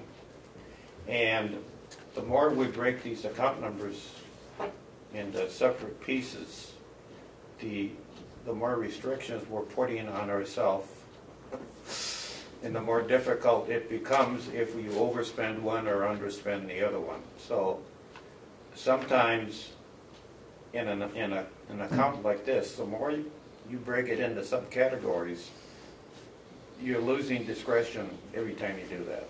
So just keep in mind. So how would you feel if But all where of, it's a set fee, you may not run into that problem. what about if all the contracted services with Fiddler were on one line item? I think that'd be fine, because when you start breaking it into different accounts and budgeting it that way, and then we get a contract change during the year, then we're gonna have to notify the delegation that this line item is going over budget. So I understand where you're coming from, but I'm just warning you that the more you break this apart, if every line item, it is an appropriation, the more difficult it gets for us to run the county, because now we have to notify the delegation on every single line item when it gets between up to 90% of budget, or 100, or 110. When it goes over, right now, when it goes over $1,000, we have to go to the delegation. To get approved. What they are proposing is 500. Belknap County has already set it at 300. So it's the overage. As far as the 90%, that's our problem. We need to know when you're at 90%. Delegation doesn't need to know that. We need to know it. If we go over by 500, then the delegation, if Representative McCarthy's idea goes through the delegation, then it'll be 500. So you need to know if I'm within 90% of the budget. Do you even need to know if it's December? Per line item. Per line item. In December, do you still need to know? No, anytime during the... Anytime. Anytime that line item gets up to 90, we're supposed to be notified. Yeah. So again, you know, the large numbers, everything kind of comes out. Right. But the more we break this apart, now we don't have large numbers anymore. So it's going to make it more difficult for you when you start breaking this apart. So how about if we merge them then? In the sense that just the three, well, it would, I don't know. It's one contract. You're breaking it apart, but it's still one contract with Fiddler, right? Yeah, the history of this is that I talked to Fiddler about this, and they said that the services they provide, Lillian asked them to break it apart the way that it's broken apart now. For some reason it happened back 30 years ago. And they could break it apart any way I wanted them to break it apart. Not breaking it apart might be the simplest thing in the world, because Keep it. I mean, keep it they can together. break it apart so you understand the pieces, Right. but again, one line item for the entire budget works for us. Yeah. I All think. right. Can I offer something, if you don't mind, along Sure. this vein? I was just looking at, as an example, Stratford's budget. Yeah. They have 19 line items for the Registry of Deeds. We currently have 26 here. Yeah. But what they do, they have a line item that's called fees and outside services. Mm. And then they have, you know, this Yeah. type where it breaks it all down in the explanations at the bottom, and it says, includes internet services, imaging, computer expenses, repair of books, copier leases, so it consolidates maybe for Yeah. next year budget. And we, I believe, do have other fees and services here. Maybe it could be further lumped Yeah, together it's so just- that you don't have the 605 line items that you were concerned about. I think that's a great idea. Okay. I mean, we can, when we budget it, we can easily break it apart and show the delegation the makeup of this Right, lump sum, but, okay. okay. I'll put something Okay. together for submission before the next subcommittee All meeting. right, regarding the audit, what's the feeling here of, I think How to going go into about it. any new business, somebody would want to have an audit. I know that. And I don't have any feeling that anything's done wrong. Yep. I just think of Well, we gotta a put it fresh in- we look. have to put it in the budget, Mr. Chairman. Explain to me the Not gonna audit, do it the cheap. kind of audit you're, just, that Looking you'd for. be proposing. What are you auditing, just the finance side of it, or what? Oh, yes, just the finance side. And basically only because I feel like it's time for somebody to look at, Our auditing firm doesn't audit theirs? they do, but I'm not, I have had a lot of questions about certain things, and it looks, like for instance, our accounts, we have 160 some. Is the money that we're holding for people to draw down on being accounted for? It's not on my budget. I'm only seeing the expense and the revenue sheets. I'm not seeing the full balance sheet. So I don't know if those numbers are accounted for. So I went and asked at the business office, and she said, yes, they are accounted for. The auditor comes in and he asks. So that's good. But from what I get, I can't see that. I can't see the full balance sheet. I can't see how, But our business office said they have full, and they are aware of the balances, is that correct? that's what I was just told the other day. I don't know where it shows up. Okay. To have that starting point, that fresh starting point, I think would be a very healthy thing. And if the auditor does, according to Ann, did come in and look around and check everything out. Yeah.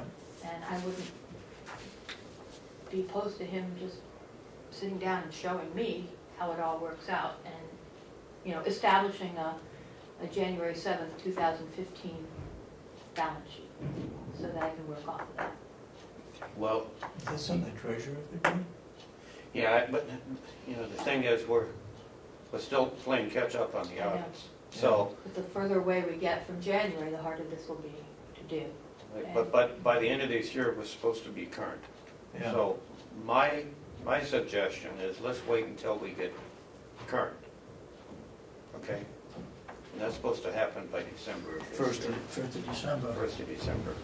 So, So they're gonna do 3 as years? long as our business office says that they have control over this and the auditor is looking at it, for your peace of mind, why don't you wait until we get to the end of the year, and then maybe we can get Jesse Stewart over here to spend a day with you, or some time with you, once we get current. And in the meantime, I think I should go over with Jack our procedures. Yes. Yep. Absolutely. Jack's the one that set those up? I don't know. He did, he told me he did. He told me that he went in and put in that online check machine, the checking machine that sends everything to the bank. Jack set that up. So just, So he's probably very aware of what. absolutely. Yeah. So start with Jack. Well, Thursday, he's supposed to Okay. Yeah, meet with me. he's the one that should give you some background on why we did it, how we did it, and if you're doing it properly. Okay, Okay? okay.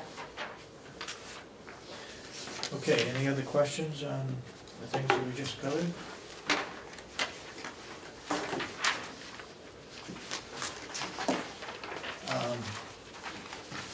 You want to go into non-public? Yes, please.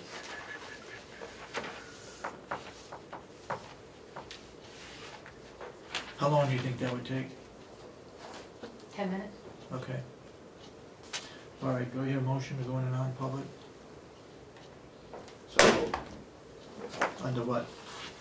I'm gonna have to read it up. A and C, okay. A is dismissal, promotion, or compensation, and C is may adversely affect the reputation of any person other than the member of this body. You made the motion? Commissioner Babson, you seconding the motion? Oh, No? no. Wow, okay. I'll second the motion. Roll call. No, discussion. Discussion. Okay. I don't feel discussing what we pay. How can we discuss it if we're gonna do it in non-public? Why not non-public? Follow me? We can't at least say what the topic is?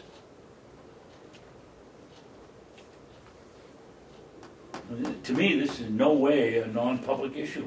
We're talking about what we're gonna pay a wage to somebody. But it says under 91A32A, compensation, which would be wages.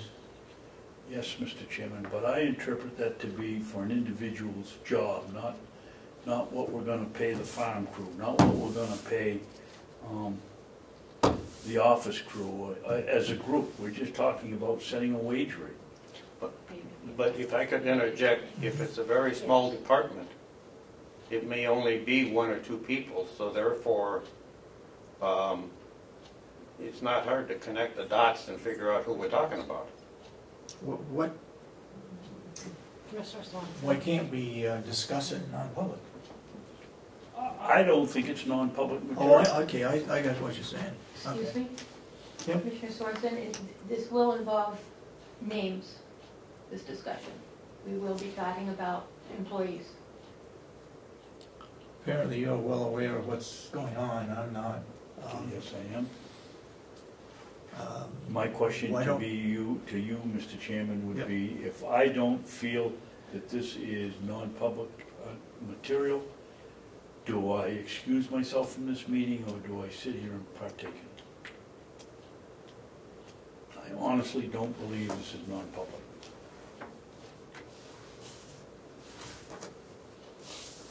Or maybe after you could decide to unseal it, because you feel that it's not anything that needs to remain sealed. I can't hear you. We can unseal it if you feel it's not supposed to be non-public. But I mean, I guess my question is, if I don't feel it's non-public, should I be here at all? You could excuse yourself, right? What's that? He can excuse himself from anything. Anytime you can do that. All I'm going by is non-public session format.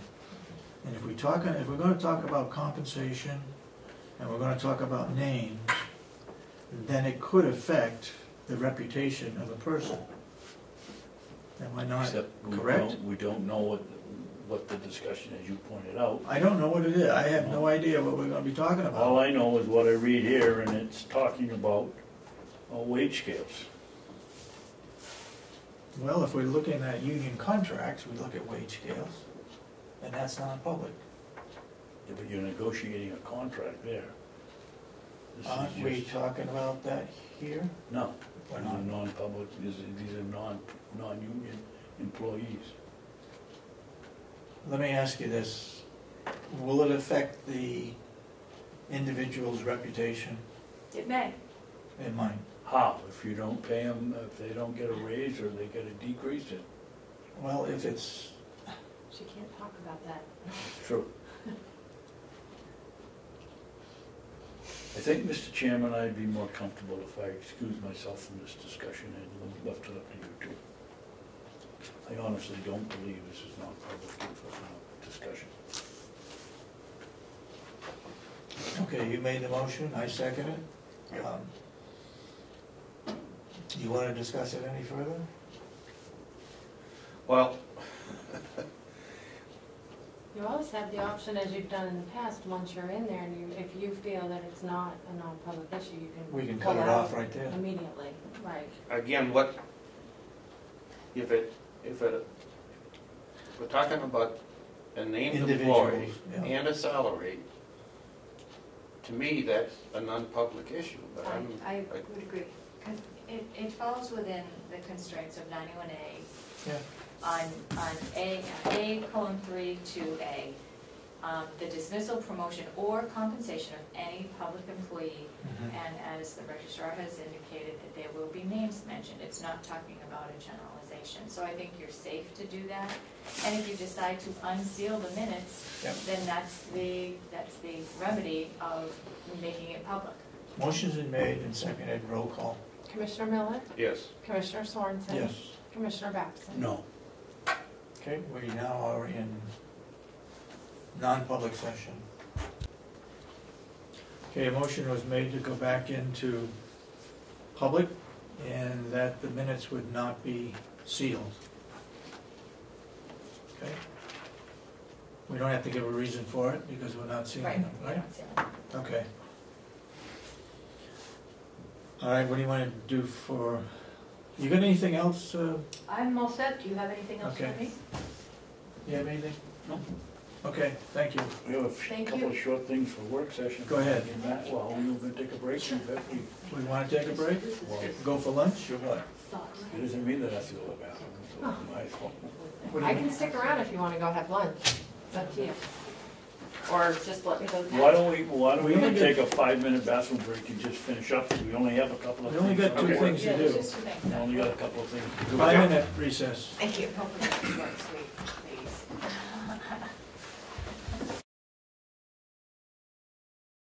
Session again. John just held his finger up. Does that mean you're ready to go or not? He's already in. Here's a thumb. All right, let's go through this action, This, okay. okay? Yep. I'm assuming that all these dates, 3/31, 6/30, 12/01/15 have all been, Those are the ones I reported that Jack Widmer had recommended from Boo for okay? getting caught up. We still have time to look at the contract for IT, but the IT committee has suggested a 2-year contract. What do you want to do about that, Mr. Chairman? I want to know. Do we want to look, what? I don't know if everybody has had a chance to look at the contract. I Yes. think we have to call him in and find out what it's going to be. If he's gonna charge us more for salary or for whatever. He told me one day when you guys weren't here that if we did a 2-year extension, he would hold the same price on the contract. Okay, But I agree with you, we ought to come we in need and to tell have- us in person. We need to have him confirm Okay, that. let's write that in and have him come in. So let's have him come in next week. Yep. You're gonna be here next week, right? Be Absolutely. the 11th? Can I just ask if, he's a current subcontractor, but are you allowed to have that discussion in non-public? Because if he gives out monetary figures, but then the delegation doesn't approve it, then you'll have to go out to bid. It's all subject to And the that will- delegation he'll have- approval. Right, so he'll be showing his hands in public on a potential 2-year I contract. think we ought to do it non-public. I'm just wondering if it's allowable, I'm not too sure. Okay. But if he's extending the contract, then we're not talking monetary amounts, because he's just extending the current contract. But the point was, should the delegation turn it down, and we have to go out for bid. Oh. then He's already that's showed the his other hands. Yes, Okay. yes. I've already yes. showed his hand for him. And so- that's Yeah. already happened to him in the past, something Oh, of okay. similar nature. And didn't it, there was something surrounding Yeah. it last time, Okay, good Yeah. point. so Yeah. I don't. So we have him Okay. come in non-public. Non-public, yeah. Okay, the next item is the CFO job description. Do you have any progress on that?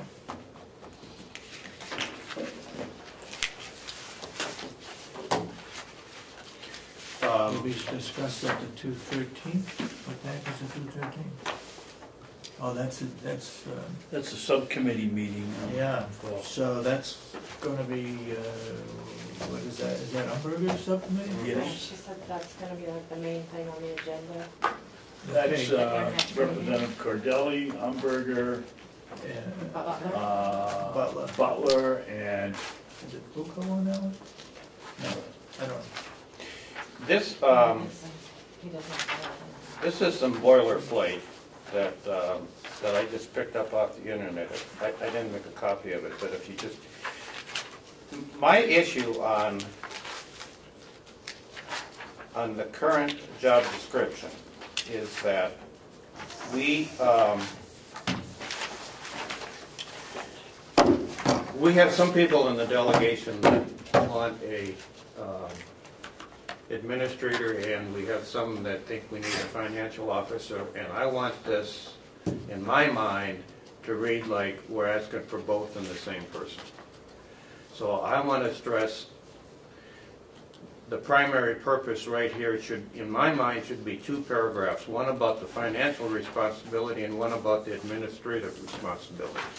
And this person, in my mind, is going to be responsible for 3 to 5 departments. He's going to have to do objectives,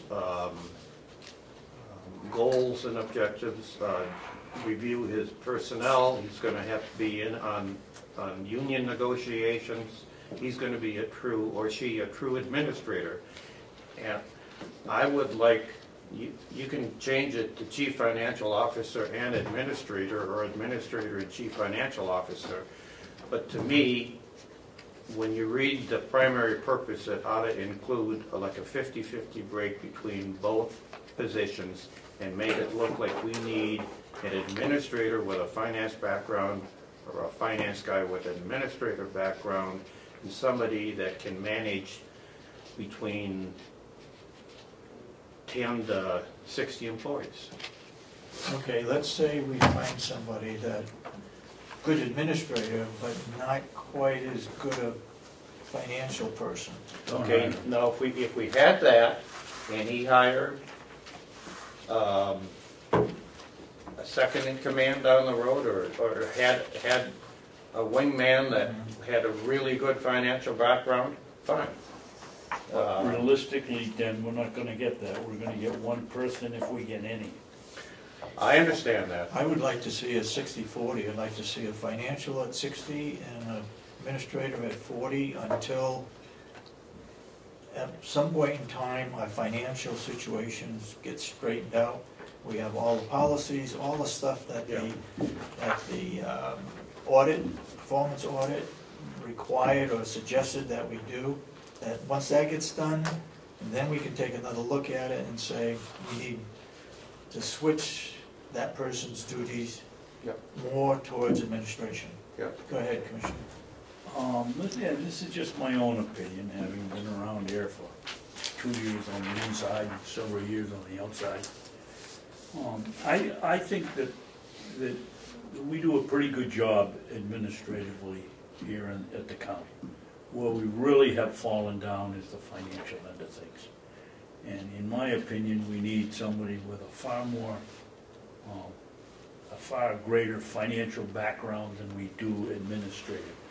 A lot of the problems have gone away already with the switch in commissioners. We certainly, the last month and a half, have worked together far better than anybody worked for the last 4 years. And I don't think we need an administrator as much as we need someone that's gonna sit down and get our financial house in order, which is not very clean right now. I agree. And I think that shows up in the matrix. Yeah.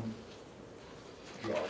And I think the financials can be done by this person.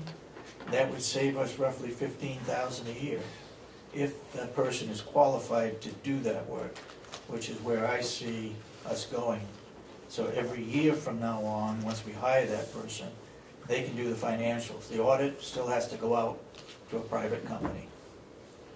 Denny, don't you think if you hire a financial officer that with that automatically comes some administrative duties?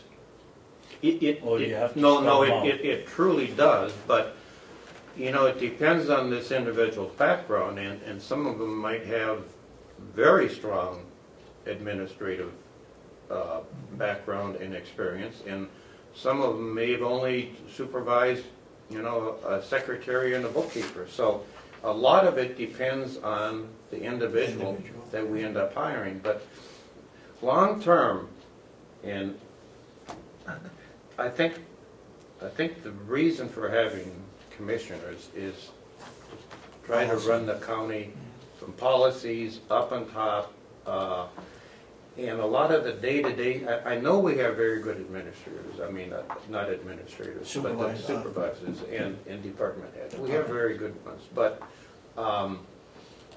there's still a lot of stuff that bubbles up to us that this individual could handle. For instance, I've been here just long enough to know that we can spend an awful lot of time on union negotiations. This individual ought to be key. He ought to be the #1 go-to person on union negotiations and bring back the progress to us, so we don't have to do that. Because we could spend an awful lot of time on that, and on audits and a lot of others. So we ought to be overseers in my my perspective, and we're still spending too much time with too many direct reports. And I think this individual could have a number of direct reports reporting to him that allows us more time to concentrate on procedures and goals and the bigger picture and what we're supposed to be doing. I'm not sure I agree with you 100% on that. I like to have the direct reports so I know what's going on. Well, because ultimately it stops with us as to what takes place. And I think as long as we can depend on, and as long as we have good department heads, then that reduces the burden on us. okay, well, let me interject here. Let's say, for instance, and Will is an excellent guy. I mean, I really like Will a lot. But if for instance, the farm reported to a finance type, my thought is that if somebody said, how much profit are we making on a bale of firewood or a bundle of firewood, this guy is going to have, this finance guy, individual, is going to have the cost accounting background, the analysis background, to have this stuff buttoned down. So if somebody said, are we making money on firewood? Yeah, we're making $3 a bundle. Are we making money on the farm? Well, you know, we're losing here, but we're making here. There's nobody to do that kind of analysis right now, and when Will reports directly to us, he doesn't have that background. He's excellent at what he does, but we need somebody in between, especially when we have these enterprise organizations, to tell us whether or not we're making money at it, we're losing money at it, we're breaking even on what we're doing. We don't have that now. And I know we're going to lose something on having these direct reports not report to us, but this individual could have this stuff at his fingertips and be anticipating the questions, especially with the delegation. And when they ask us questions about, is this profitable, or you losing money, or you do, he'd have all that ticked and tied and ready to go. And I think that's important. But I think that's the role of the chief financial officer, that person would be the one that would have that ability to work with all the department heads, but you would still be the direct reports. But because of the financial pieces, that CFO is the one who would understand all of those pieces and work with all the individuals. That's why we need this person to be specifically the chief financial officer, so that all of those pieces are tied together, so you would still have all of your direct reports as you have them now. You could actually have a liaison instead of direct reports for all, which was kind of what you were doing for quite some time. Commissioner Sorensen had the nursing home, you know, someone else had the gym. And still do that, and not the need for that person to be, not the CFO, to be the county administrator also. Okay, well here's my take on that. We meet once a week for 3 or 4 hours. And some of these department heads, if they reported to administrator, would have a boss here when they need information, when they need help, when they need guidance. And it'd be advantageous to some of these department heads to have somebody here that they can go in and talk to, report to, and discuss things with. We're part-timers. And in my mind, a full-time finance person that's also an administrator would be beneficial to the department heads that need his help or her help. We're always going to be part-time. I mean, we're not going to be in here 8 to 4, 5 days a week. We're going to come in here and sign checks and do what we have to do, but we're not full-time employees. And these department heads, I think, deserve, some of them, to have that ability to go and talk to a full-time You employee. bring up a good point, I guess. Why are we signing all these checks every week? He'd be doing that. As a financial officer? Yeah. So, you know, to me, we're going to lose something because now we're going to have somebody in between us and the direct reports. But look They at call them bureaucrats? Yeah, you got it. But look at the people that are working here full time, and sometimes when we only meet once a week and they need an answer to something, they got to wait all week before they can come in and see us. So I think it's beneficial if they have a full-time person to report to help them in some of these situations. On the other That's hand, just my... Yeah. On the other hand, if there's something going on at the farm or something going on at the jail, and if you've heard the superintendent say Commissioner Babson was involved in that type of thing, I think if we are assigned to different departments, then things could happen a lot quicker. The superintendent could get a hold of Commissioner Babson and say, hey, I got a problem, I need another person. And then he calls us and we get it settled, rather than waiting a week. But if he calls us, now we've got to schedule a Right. meeting. Well, we can do that. Emergency meeting, we can do. Right. But some of these aren't emergencies. That's my point. Some of them are So they can't. And that's routine what- kind of things. Now they called Mr. Babson and he said, well, you know, I think we should do this, but I'd like to check with the other two. Now we've got to schedule a meeting downstairs, wait 24 hours, come in here on Friday We morning. could do it by phone. We could. But Are you I mean, going- it's just, my point of view is I think, as my prior background, sometimes it was helpful to have somebody to go to as opposed to an absentee boss that's there once a week for 3 hours. So. Commissioner Babson, you want to jump in?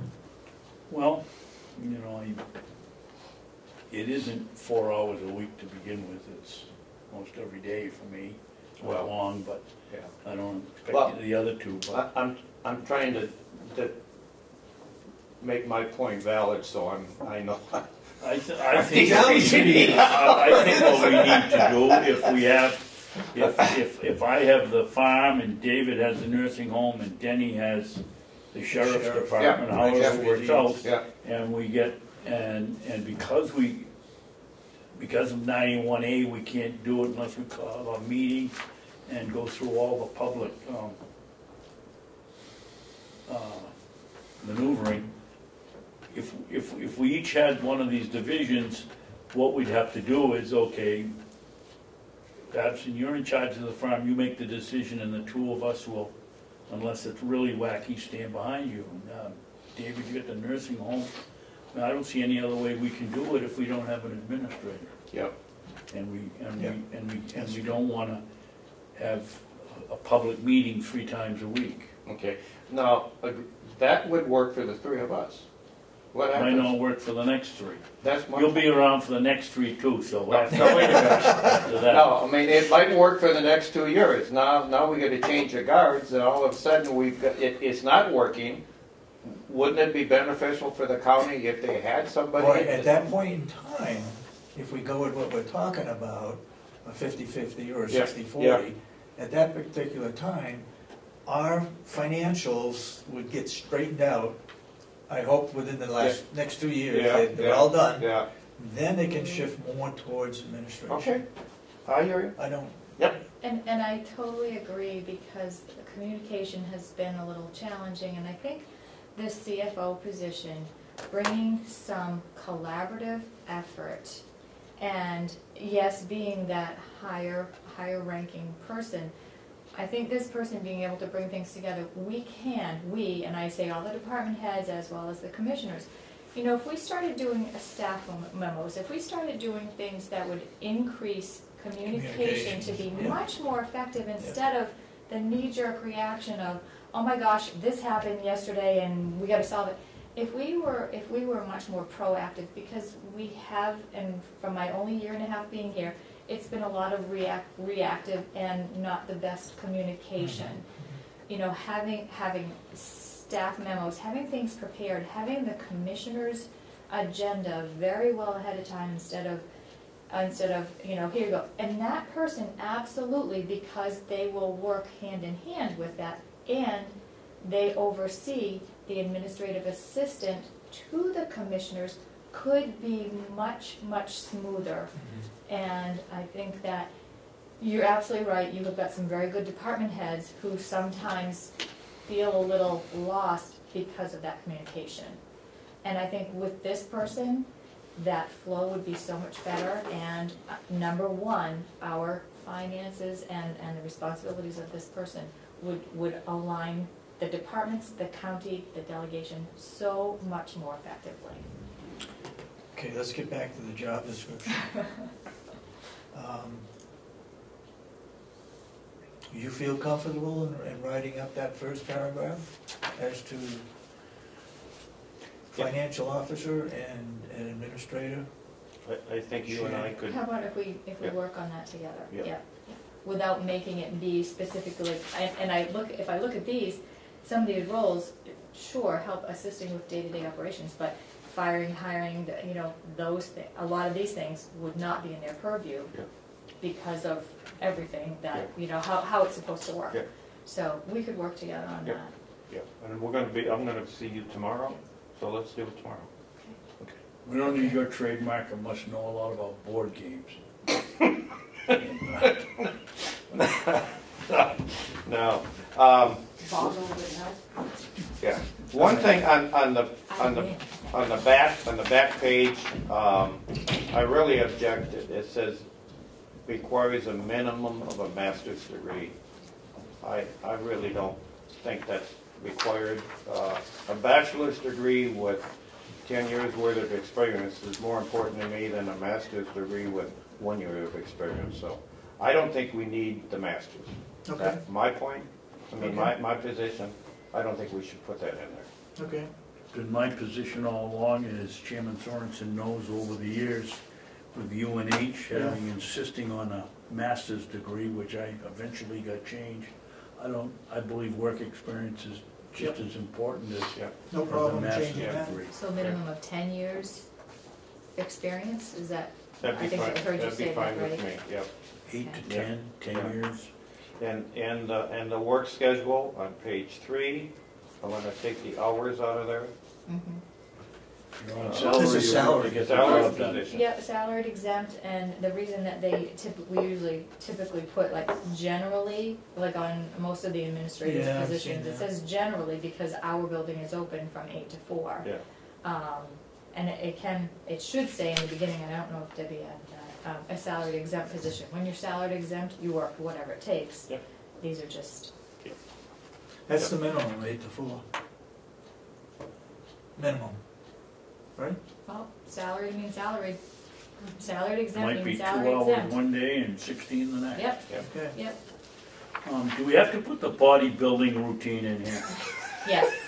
Why? Yes, because of the ADA and the Americans with Disabilities Act, we have to have, along with workers' comp reasons, we have to have some of the physical components of the job.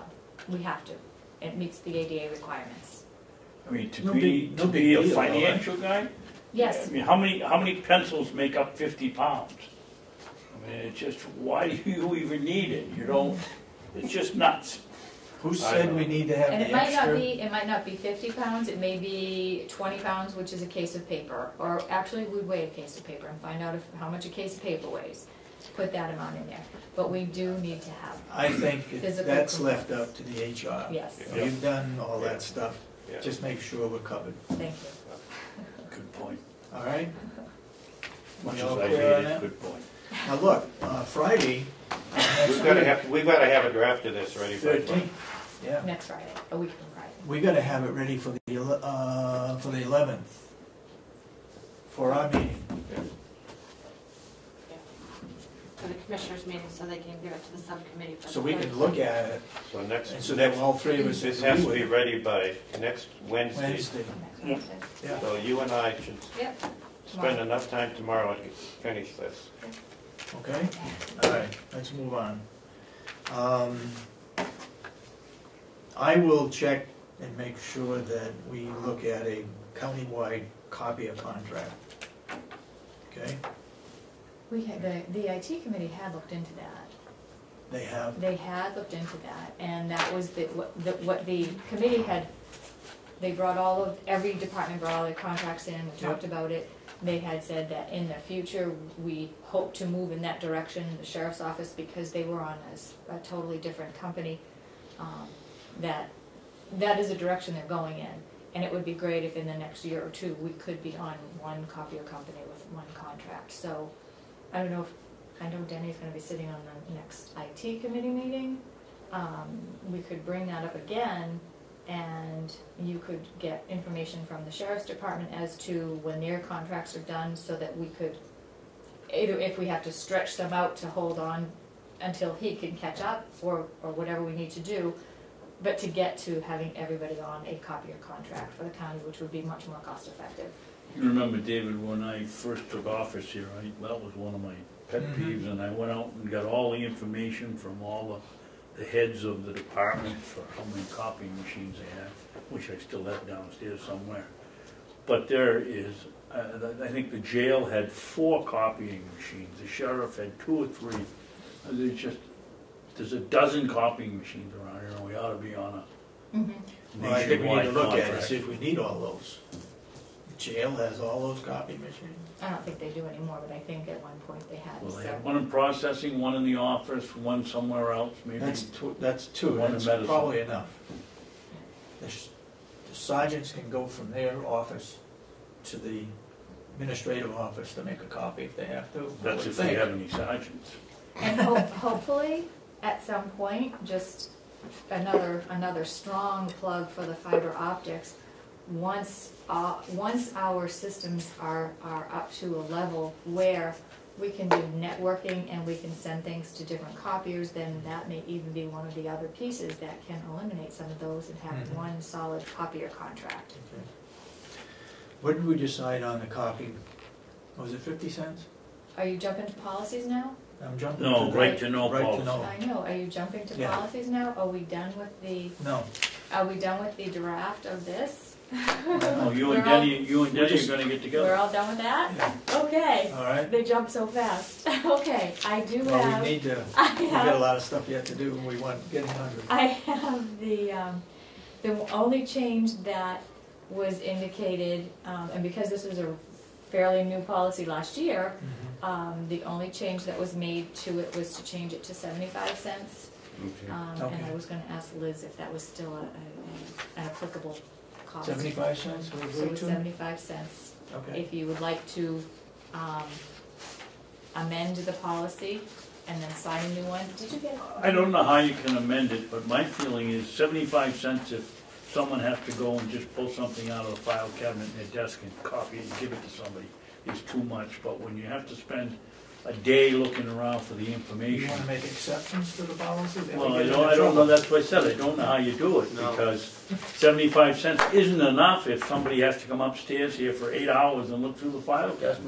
my point. That's my point. I mean, we can't sit down and come up and do a cost analysis on every copy. No. If somebody has to go over and go through the files over there in the old nursing home for 7 hours for 3 copies, I mean. 75 cents isn't enough. On the That's other hand, right. if Cheryl can reach in over her desk and pull something out of a folder and just photocopy it. 75 is plenty. 75 cents. But again, if she can pick something out and hand it to them, and they have their camera there and take a picture of it, they don't have to pay 75 cents. Yeah, that's true. Okay? Yeah. All right, the next item was a Kenny request. Are you gonna vote on that change? Are you gonna change No, 75 cents. Well, then you need, the policy currently states 25, would you like Well, It to? says 25? The policy says I thought you 25. said 75. The new policy would say 75 cents, would you like to amend it and sign a new, because I believe one of the things you wanted to do was have 3 signatures because there was a vote of unanimous for the Yep. changes. I will make a motion that we change the figure for copies in right-to-know situations to 75 cents per page, and that if you take a picture with your own camera, the fee is not charged. Second. Any further discussion? All those in support of the motion say aye. Aye. So that'll be unanimous. Where in here is the 25 cents? Page So, 2, 75. page 2 on the top, or number Oh, it's 4. already there. This is the new one. That's the new one. So I have, are you all gonna sign that document? I did. Thank you. All right. Kenny request. Request to view non-public minutes. All right, I sent her a letter that stated that she could come in by appointment, look at the non-public minutes in front of a commissioner, not the photocopy, and not to, No camera pictures. no camera pictures, right? And we have, as of this morning, we have not heard from her. All right, so that's been And, done.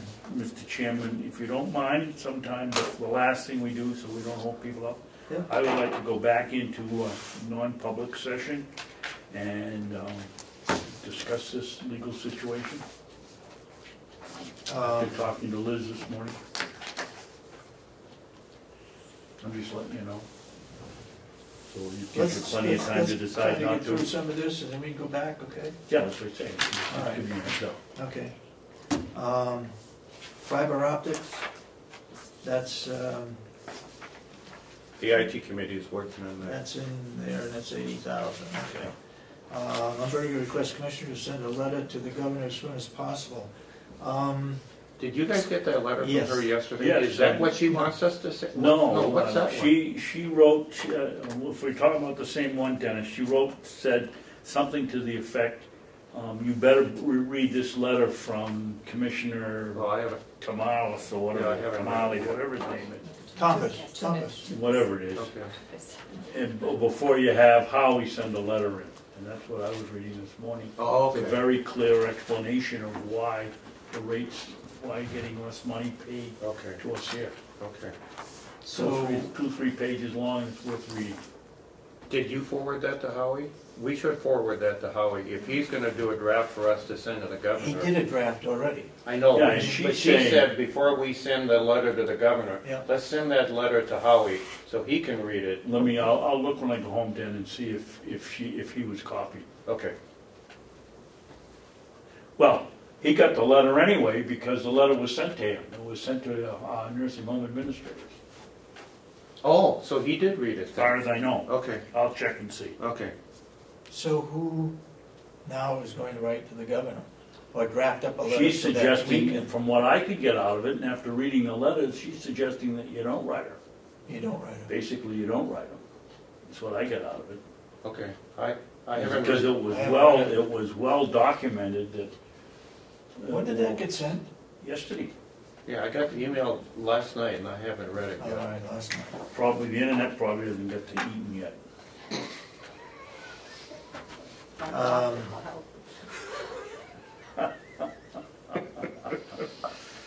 Okay, propane contract, that's gonna be next week. The propane contract has gone out.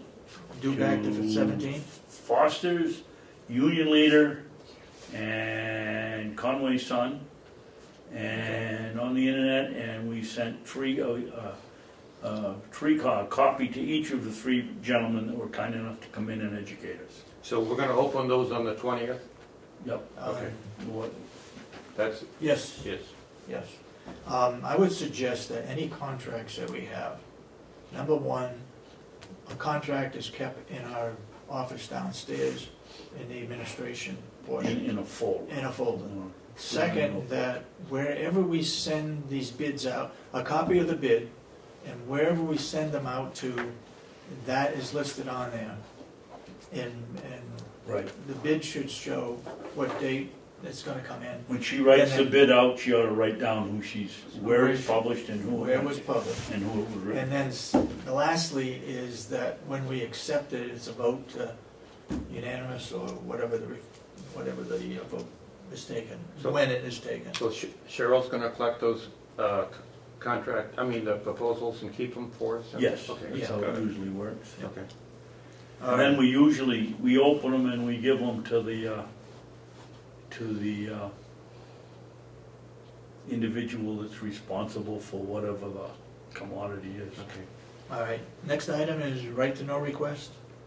That was taken care of, that was the folder that we discovered with, after Mrs. Kenny had left, with all the right to know. Yep. And Cheryl has investigated those and can tell us, most of them had been answered, if And not those- all of them. And those that haven't been? I don't know, I can't Let's- remember what she told me, but most of Okay. them had been. Okay. So it's I- not done. Huh? So we're not sure that that one's We're done. not sure it's completed. Okay. All right, accrued benefit payout, Flynn?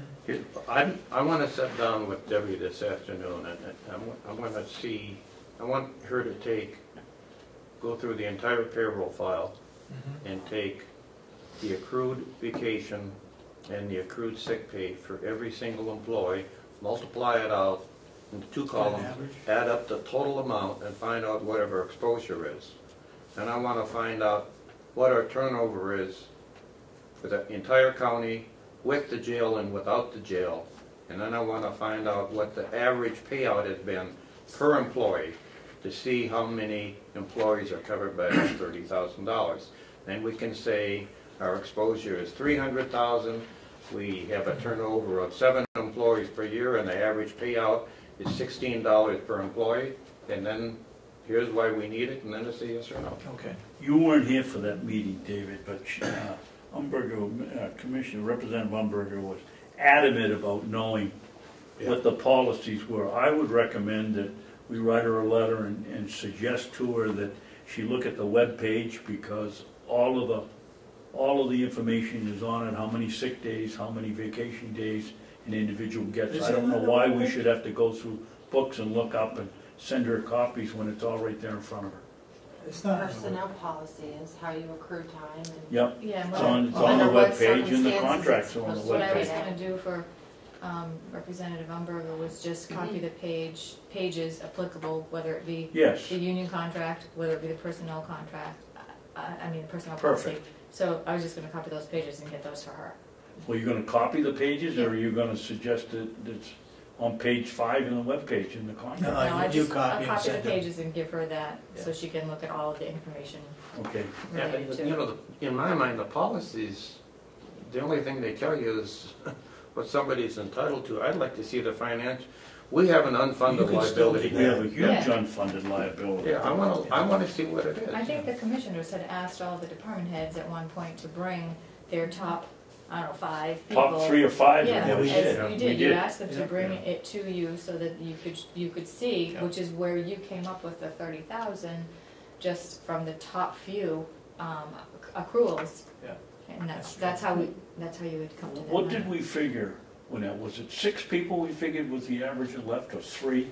We came up with a number somehow of the number of the highest, Turnover for an average turnover, not yeah, including and that's jail. where the 30,000 came from. Yeah, yeah, I'll do, All right, if we'll you do it do again. that. Yeah, I'm gonna see. Did you do that, take care of, oh, yeah. okay. All right, where did this come from? Ann Getchell said we should be paying off the $155,000. That came out of the in the same subcommittee. meeting. In the same meeting, the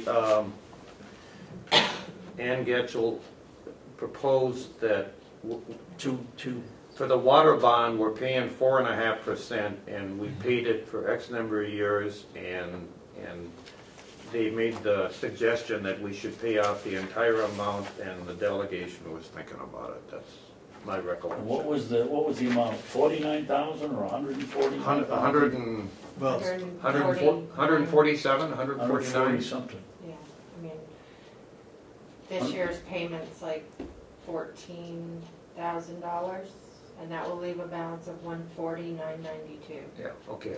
I thought it was 149, it's And 140. the bond doesn't expire, or isn't paid off until 2032, yeah. Oh. at the rate you're going, at the 4.5%. So we're gonna save money by paying it off, Yes. right? Yeah, and it's a federal, Yeah, there was some Well, discussion whether it was a HUD, yeah. whether it was a HUD or one of the Yeah, federal or. It's rural development, which tells Yeah, me that rural it's a development, that's what it was. federal loan. And it was So, to put the money back in the pool because there's other communities and organizations that need loan money, and there's a way to put it back in. So it could be loaned out to someone so else. that's not in our budget right now, right? No, it's not. No, So where does it stand? Umberger's Yeah, she's gonna take care of it? she was thinking about it. She didn't say, she kind of took it under advisement, I guess, is what I can Okay. say. It came up because Kathy Gary brought an email that she received from Ann to the subcommittee meeting. So you might want to ask Kathy for a copy of that Okay. email. Storage, we know Dewhurst is requesting additional, that seems to be something we could do without kicking the can down the road. Can't we come up with a decision, yes, Tom, you can use yes. a couple of rooms in the wing, or where the probation office was gonna go, or whatever? Yes, why don't we, Why don't we have them come in next week and find out whether we need security on that, or whether okay. we can just lock the room up and leave it go, or we have to have cameras, or whatever. And let's have Bob over too Yes, to identify where it could go. yep. Wood processing facility, voted 915, to table expenditure discussion, seeking more complete analysis of net profit and future projections. I don't believe that was what came out of that at all. My recollection was they wanted to know why they had to rush through it, because if they couldn't pour the floor, as you recall, I made it good and clear that the 10,000 is ours, and if we don't move forward on it now, and so that the floor is left in May, that we're gonna lose the $3,800 that was withheld. And they voted, Mr. Chandler suggested it didn't have to be done right away, so why don't we wait? Would we be covered since we approved the outfit we're out of Tamworth to do it? No, We didn't. we're not covered. The deal I made with Primex was we, as was told to me, that we'd go ahead and put the footings in, put the siding in, put the sides up in the roof, because we could do it now. And the two contractors that came here and discussed pouring the floor both said, don't do it now, wait till May. And so they acquiesced and said, yes, you get the rest of it done, and we will cover the $3,800 when it warms up and you can pour it.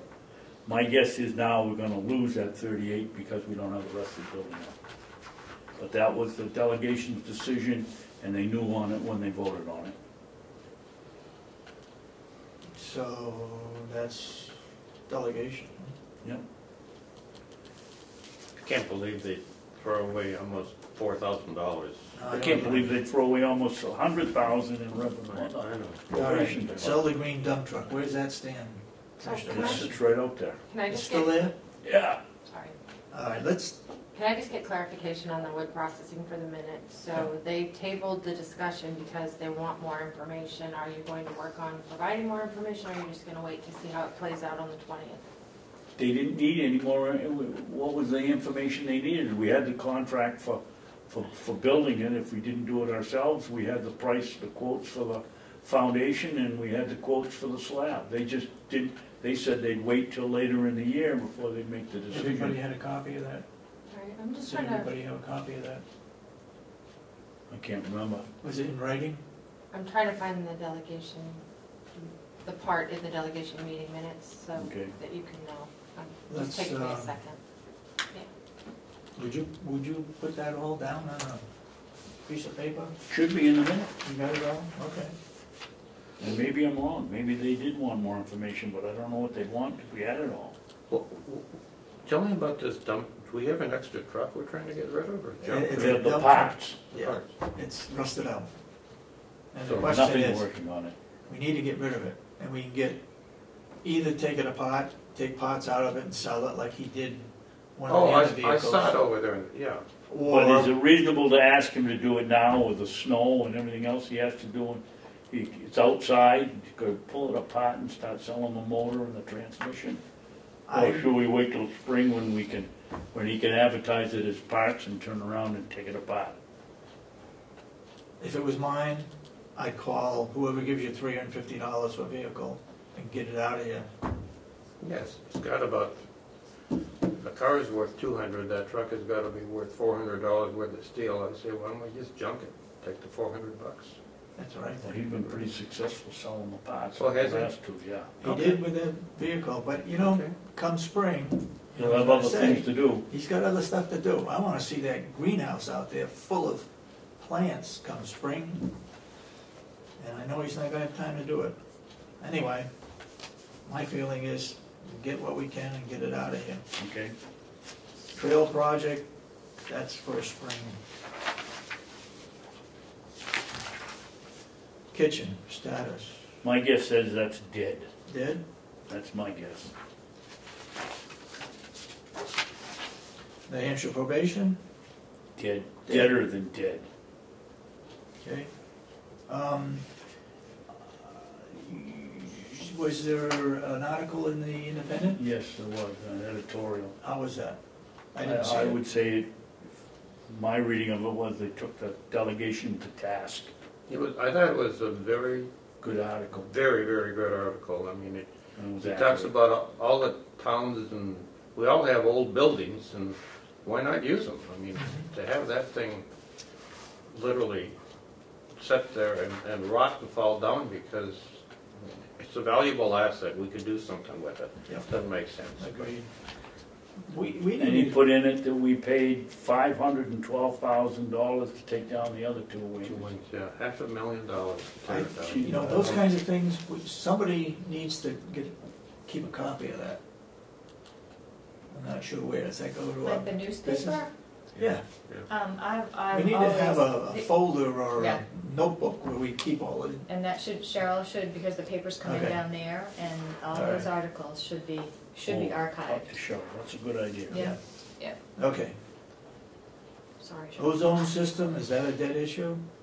No, but No. we haven't gone anywhere on it. Okay, That was the superheating the water in the laundry, remember? yep. All right, roof repair in the jail is in process, right? Yep.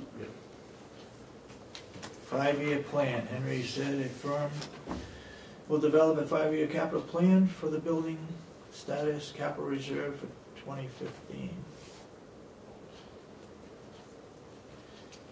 A firm will develop it? He said he was having a contractor come in to tour the building and put together a 5-year plan for what will need to be done at the jail. Okay. Yeah, they were gonna look at the boilers and everything and come up with a kind of a maintenance. You wanna list check for on it. that? Is it your responsibility? Yeah, sure. Okay. Action on the list of line items coverage is submitted by, all right, I think that's been taken care of, right? List of line item overages. No, it hasn't. I've got 2 lists from him of where he said he was gonna be over, and I got that back in, I wanna say November, and at a delegation meeting, I think it was on the first delegation meeting in December, I asked the chairman of the delegation if she wanted to consider it. She said, no, not at this time. I have the latest, You have the latest? 3 overages where Okay. he's over. Over $1,000 each? No, No?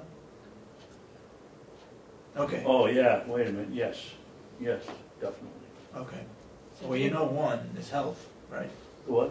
We know one, it's the medical of the inmates is over. Right, and the other 2 were the legal fees for the 2 lawsuits and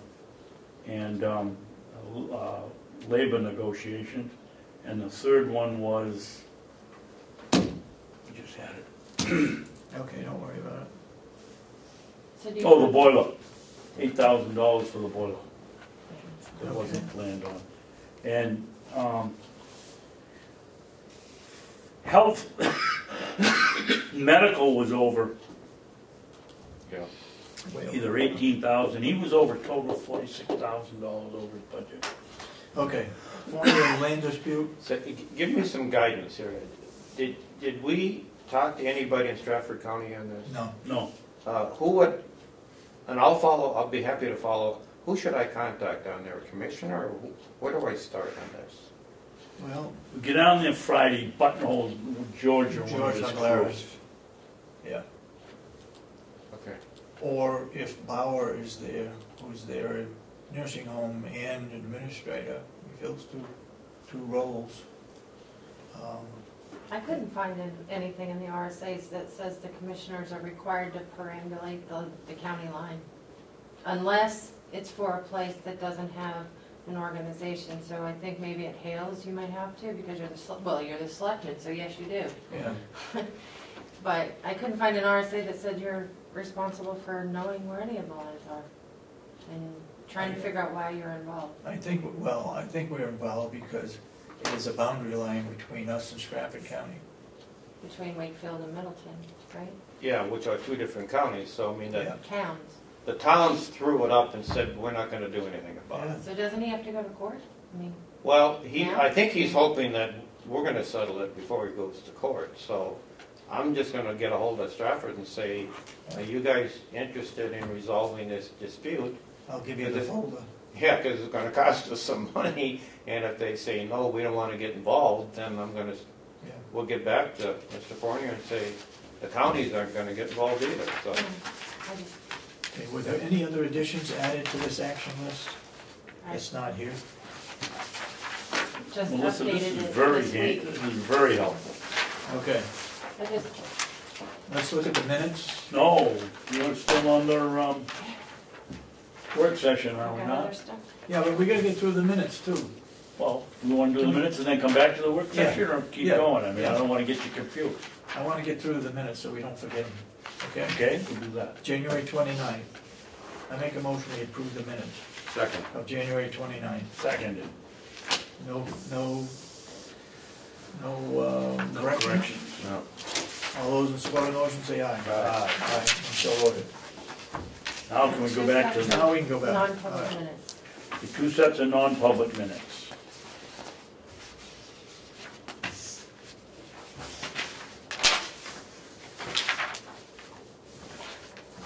We should give it to him first and then you can take it from there.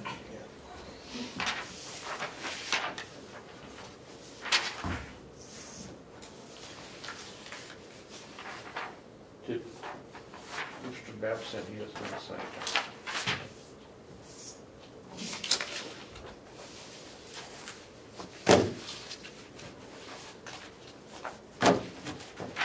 Here's that one. You would ask for a correction on that last sentence, is that what you needed? Commissioner Babson?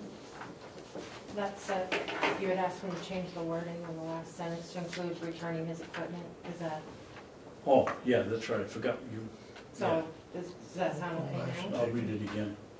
Regarding easements, transfer, I didn't know how specific to get with those, Commissioner Sorensen. Denny, here's the public minutes, they're good. I have another set in draft form on my computer, just in case you want me to actually spell it out, or just put what I put. It's up to you, obviously. Are you keeping them very brief and, yeah, You think there should be more in that? most non-public, the less is better. Yeah, so Yeah.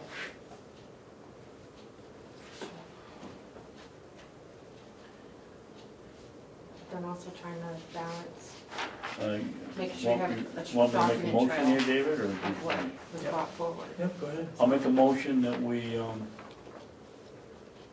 approve the non-public minutes of January 29th, Second. 2019. Any further discussion? Then so voted. Those are sealed then. Okay.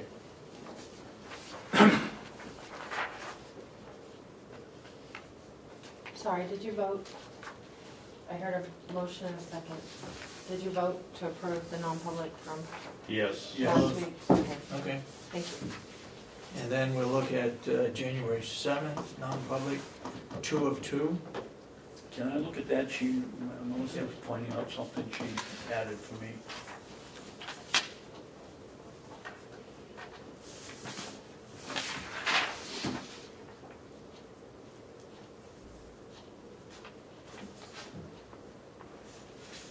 Yeah, that's fine. Okay. That wasn't it to begin with. I put up in the corner, 3-0, The contingency wasn't in there, it just said. on the votes, Oh, if anybody, approved. is that supposed to be by roll call? The Approval, minutes don't have to be, no, approval of non-public minutes? no. Whether to seal them or not has to be, but not the approval of the minutes, no. But I think as Liz said, if you wanted to do a roll call, that would be fine. Better go over, she's better to go overboard Yeah. than Roll call. stay on the sinking ship. Roll call On on the the 2 of 2. 29th? 2 of 2. All right, you want to go backwards for a second and do this? It's already in here. That'd be sealed. Yeah. All right, now we're voting to approve them. Okay, so why don't we go back to the ones you already voted on, the non-public from the 29th? Commissioner Miller? That would be those, yep. Yes. Yes. Commissioner Sorensen? Yes. Commissioner Babson? Yes. Okay. And then, is there a motion to approve the January 7th, 2 of 2? Yes. Yeah, I'll second it. Roll call. Commissioner Babson? Okay. Yes. Commissioner Miller? Yes. Commissioner Sorensen? Yes. Commissioner Yes. Babson? Okay. Whatever happened to 2-1 vote? They went by the wayside last year. All right, Okay. work session done. Work session. Yesterday, there was a problem with the credit cards. Credit card payment. Don't really want to go into it because it doesn't make any difference. But with your permission, Mr. Chairman, I would like to ask Commissioner Miller if he wouldn't take this under his wing and meet with Paula, Howie, Catherine Armstrong, and Nora, and see if we're, with your experience, if we're doing things right with a credit card, the way we're operating. One credit card has David's name on it, and And I would like to get my name off it, if at all possible. It's on there because it's through the nursing home. I don't understand that whole rigmarole, but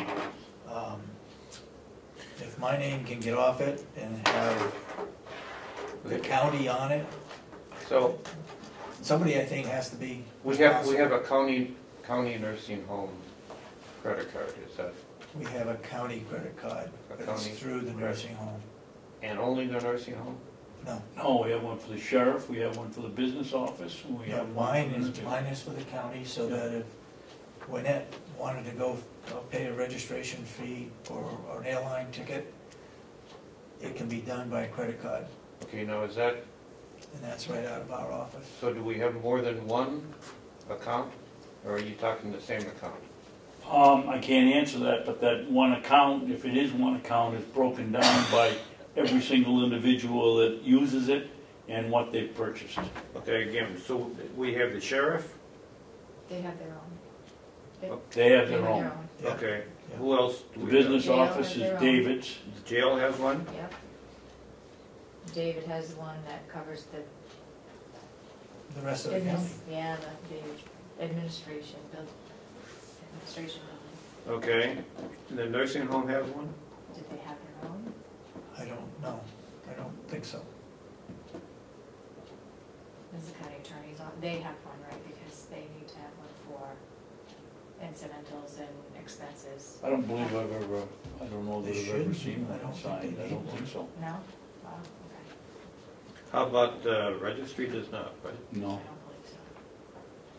And these go back a long, do you know if we ever set up business credit cards, or are they just plain regular? I think they're regular. Kathy Armstrong, check with her, start there first. and then go over to Paula. Okay, Okay. next? Yep, God, it's 20 after 1, I haven't had anything to eat yet. Go ahead. Do you have to leave? I'm all done, that was my last one. Do you have to leave? Minutes of 29, county. You wanted to go into non-public, Mr. Babson. Yes, at the you end. Oh, yes, I did, yes, I did, the last. Do you have anything for us for policy to review? No, I just wanted to get the right to know one out of the way first, because that was kind of put on the agenda, Okay. so. Okay. But I'll have more as we move forward. I'm not gonna deluge with, Yes, I deluge did. with, you know, You want 10 of it that or at once, no. Because I think we need made to those come up with adjustments a on all of procedure as to how we it. I was surprised that I remembered it so well. folder or something so that 20% increase. individuals can get a copy of the policy manual. I know we did this before, but I think we need to review it again. A copy of the policy manual? Yeah, You mean when a like- new person comes in, you can give it to them, or they can You mean the sign personnel that policy? they've read it, yes. Oh, that's in place. They get a How do they copy. get it now? They get a copy of it, they get a hard copy of it. Okay, I have one. Yeah, Okay. and it's on, they sign it, they sign a form. okay, no problem then. I thought we were still considering putting it into some kind of a book form or It's a something. book, they get a book. You know, Paper comes out of my budget, and ink and toner and all that comes out of my budget. that was the problem that we had, was the money, where the money was gonna We come need, from to what do it. what we are going to do, once we revise the whole policy manual, which needs to be done, and everybody gets a new copy, that will Yep. be a cost, and I'll just have to figure out where that will come from, so Okay, that will be a cost. okay. All right, Commissioner, go ahead. Mr. I'll make a motion. Now, before you do that, is this about the discussion we had this morning? Yes, Okay, if we meet with the county attorney, we don't have to go into non-public, we can meet with him. Is that what you wanted, ultimately meet with the county attorney? Because if we do that, we don't have to go into non-public, we can just go meet with him, No minutes. Right, in no minutes. correct. Would that suffice No, for what you no. want to talk about? no, Okay, sorry, it is, but it doesn't include him. okay. So I'll make a motion that we go into non-public session again, under 91A32, excuse me, 91A32C, matters that might adversely affect somebody's reputation. Other than a member of the public body. Other than a member of the public body. I just figured when we put down, Second it, roll call. I'm sorry. Does this have to do with, negotiation pending claims or litigation, current litigation, pending litigation? yeah, but we were told that these cases that we have over in the court aren't litigation for some reason. I consider them litigation. Oh, okay, We were told they weren't okay. considered for this, I don't know what litigation would be, but, why don't I put it down under both of them and then we're covered? And 91A32E, and that is, negotiation of pending claims or litigation. Okay, second it. Commissioner Miller, Yes. Commissioner Sorensen, Yes. Commissioner Babson. Yes. Okay. John, we're gonna be all through, after this, I believe. I'll make a motion that we seal the minutes of, I guess this is the second or third, what is it, the second? Second non-public session of February Fourth. 4th. For what? Yeah. Under, And for the reasons, 91A3, 2E, and 91A, 2C. No, flip it over. Flip it and over. effectively adversely, At the bottom. adversely the reputation of any person other than a member of this board. Yeah, but that's what she said. Sealing it, Sealing it, Yes. that's okay. Is it sealing it, or was that going out of the meeting? or sealing it. Sealing. Motion to seal. Oh, I'm sorry, okay. I'll make a motion to, change the motion that we're sealing the minutes under, affect adversely the reputation of any person other than a member of this board. Second it. Roll call. Commissioner Miller, Yes. Commissioner Sorensen. Yes. Commissioner Babson. Yes. Motion to. Want to hear a motion to adjourn? I make a motion that we adjourn. Second. All those in support of the motion say aye. Aye. So voted.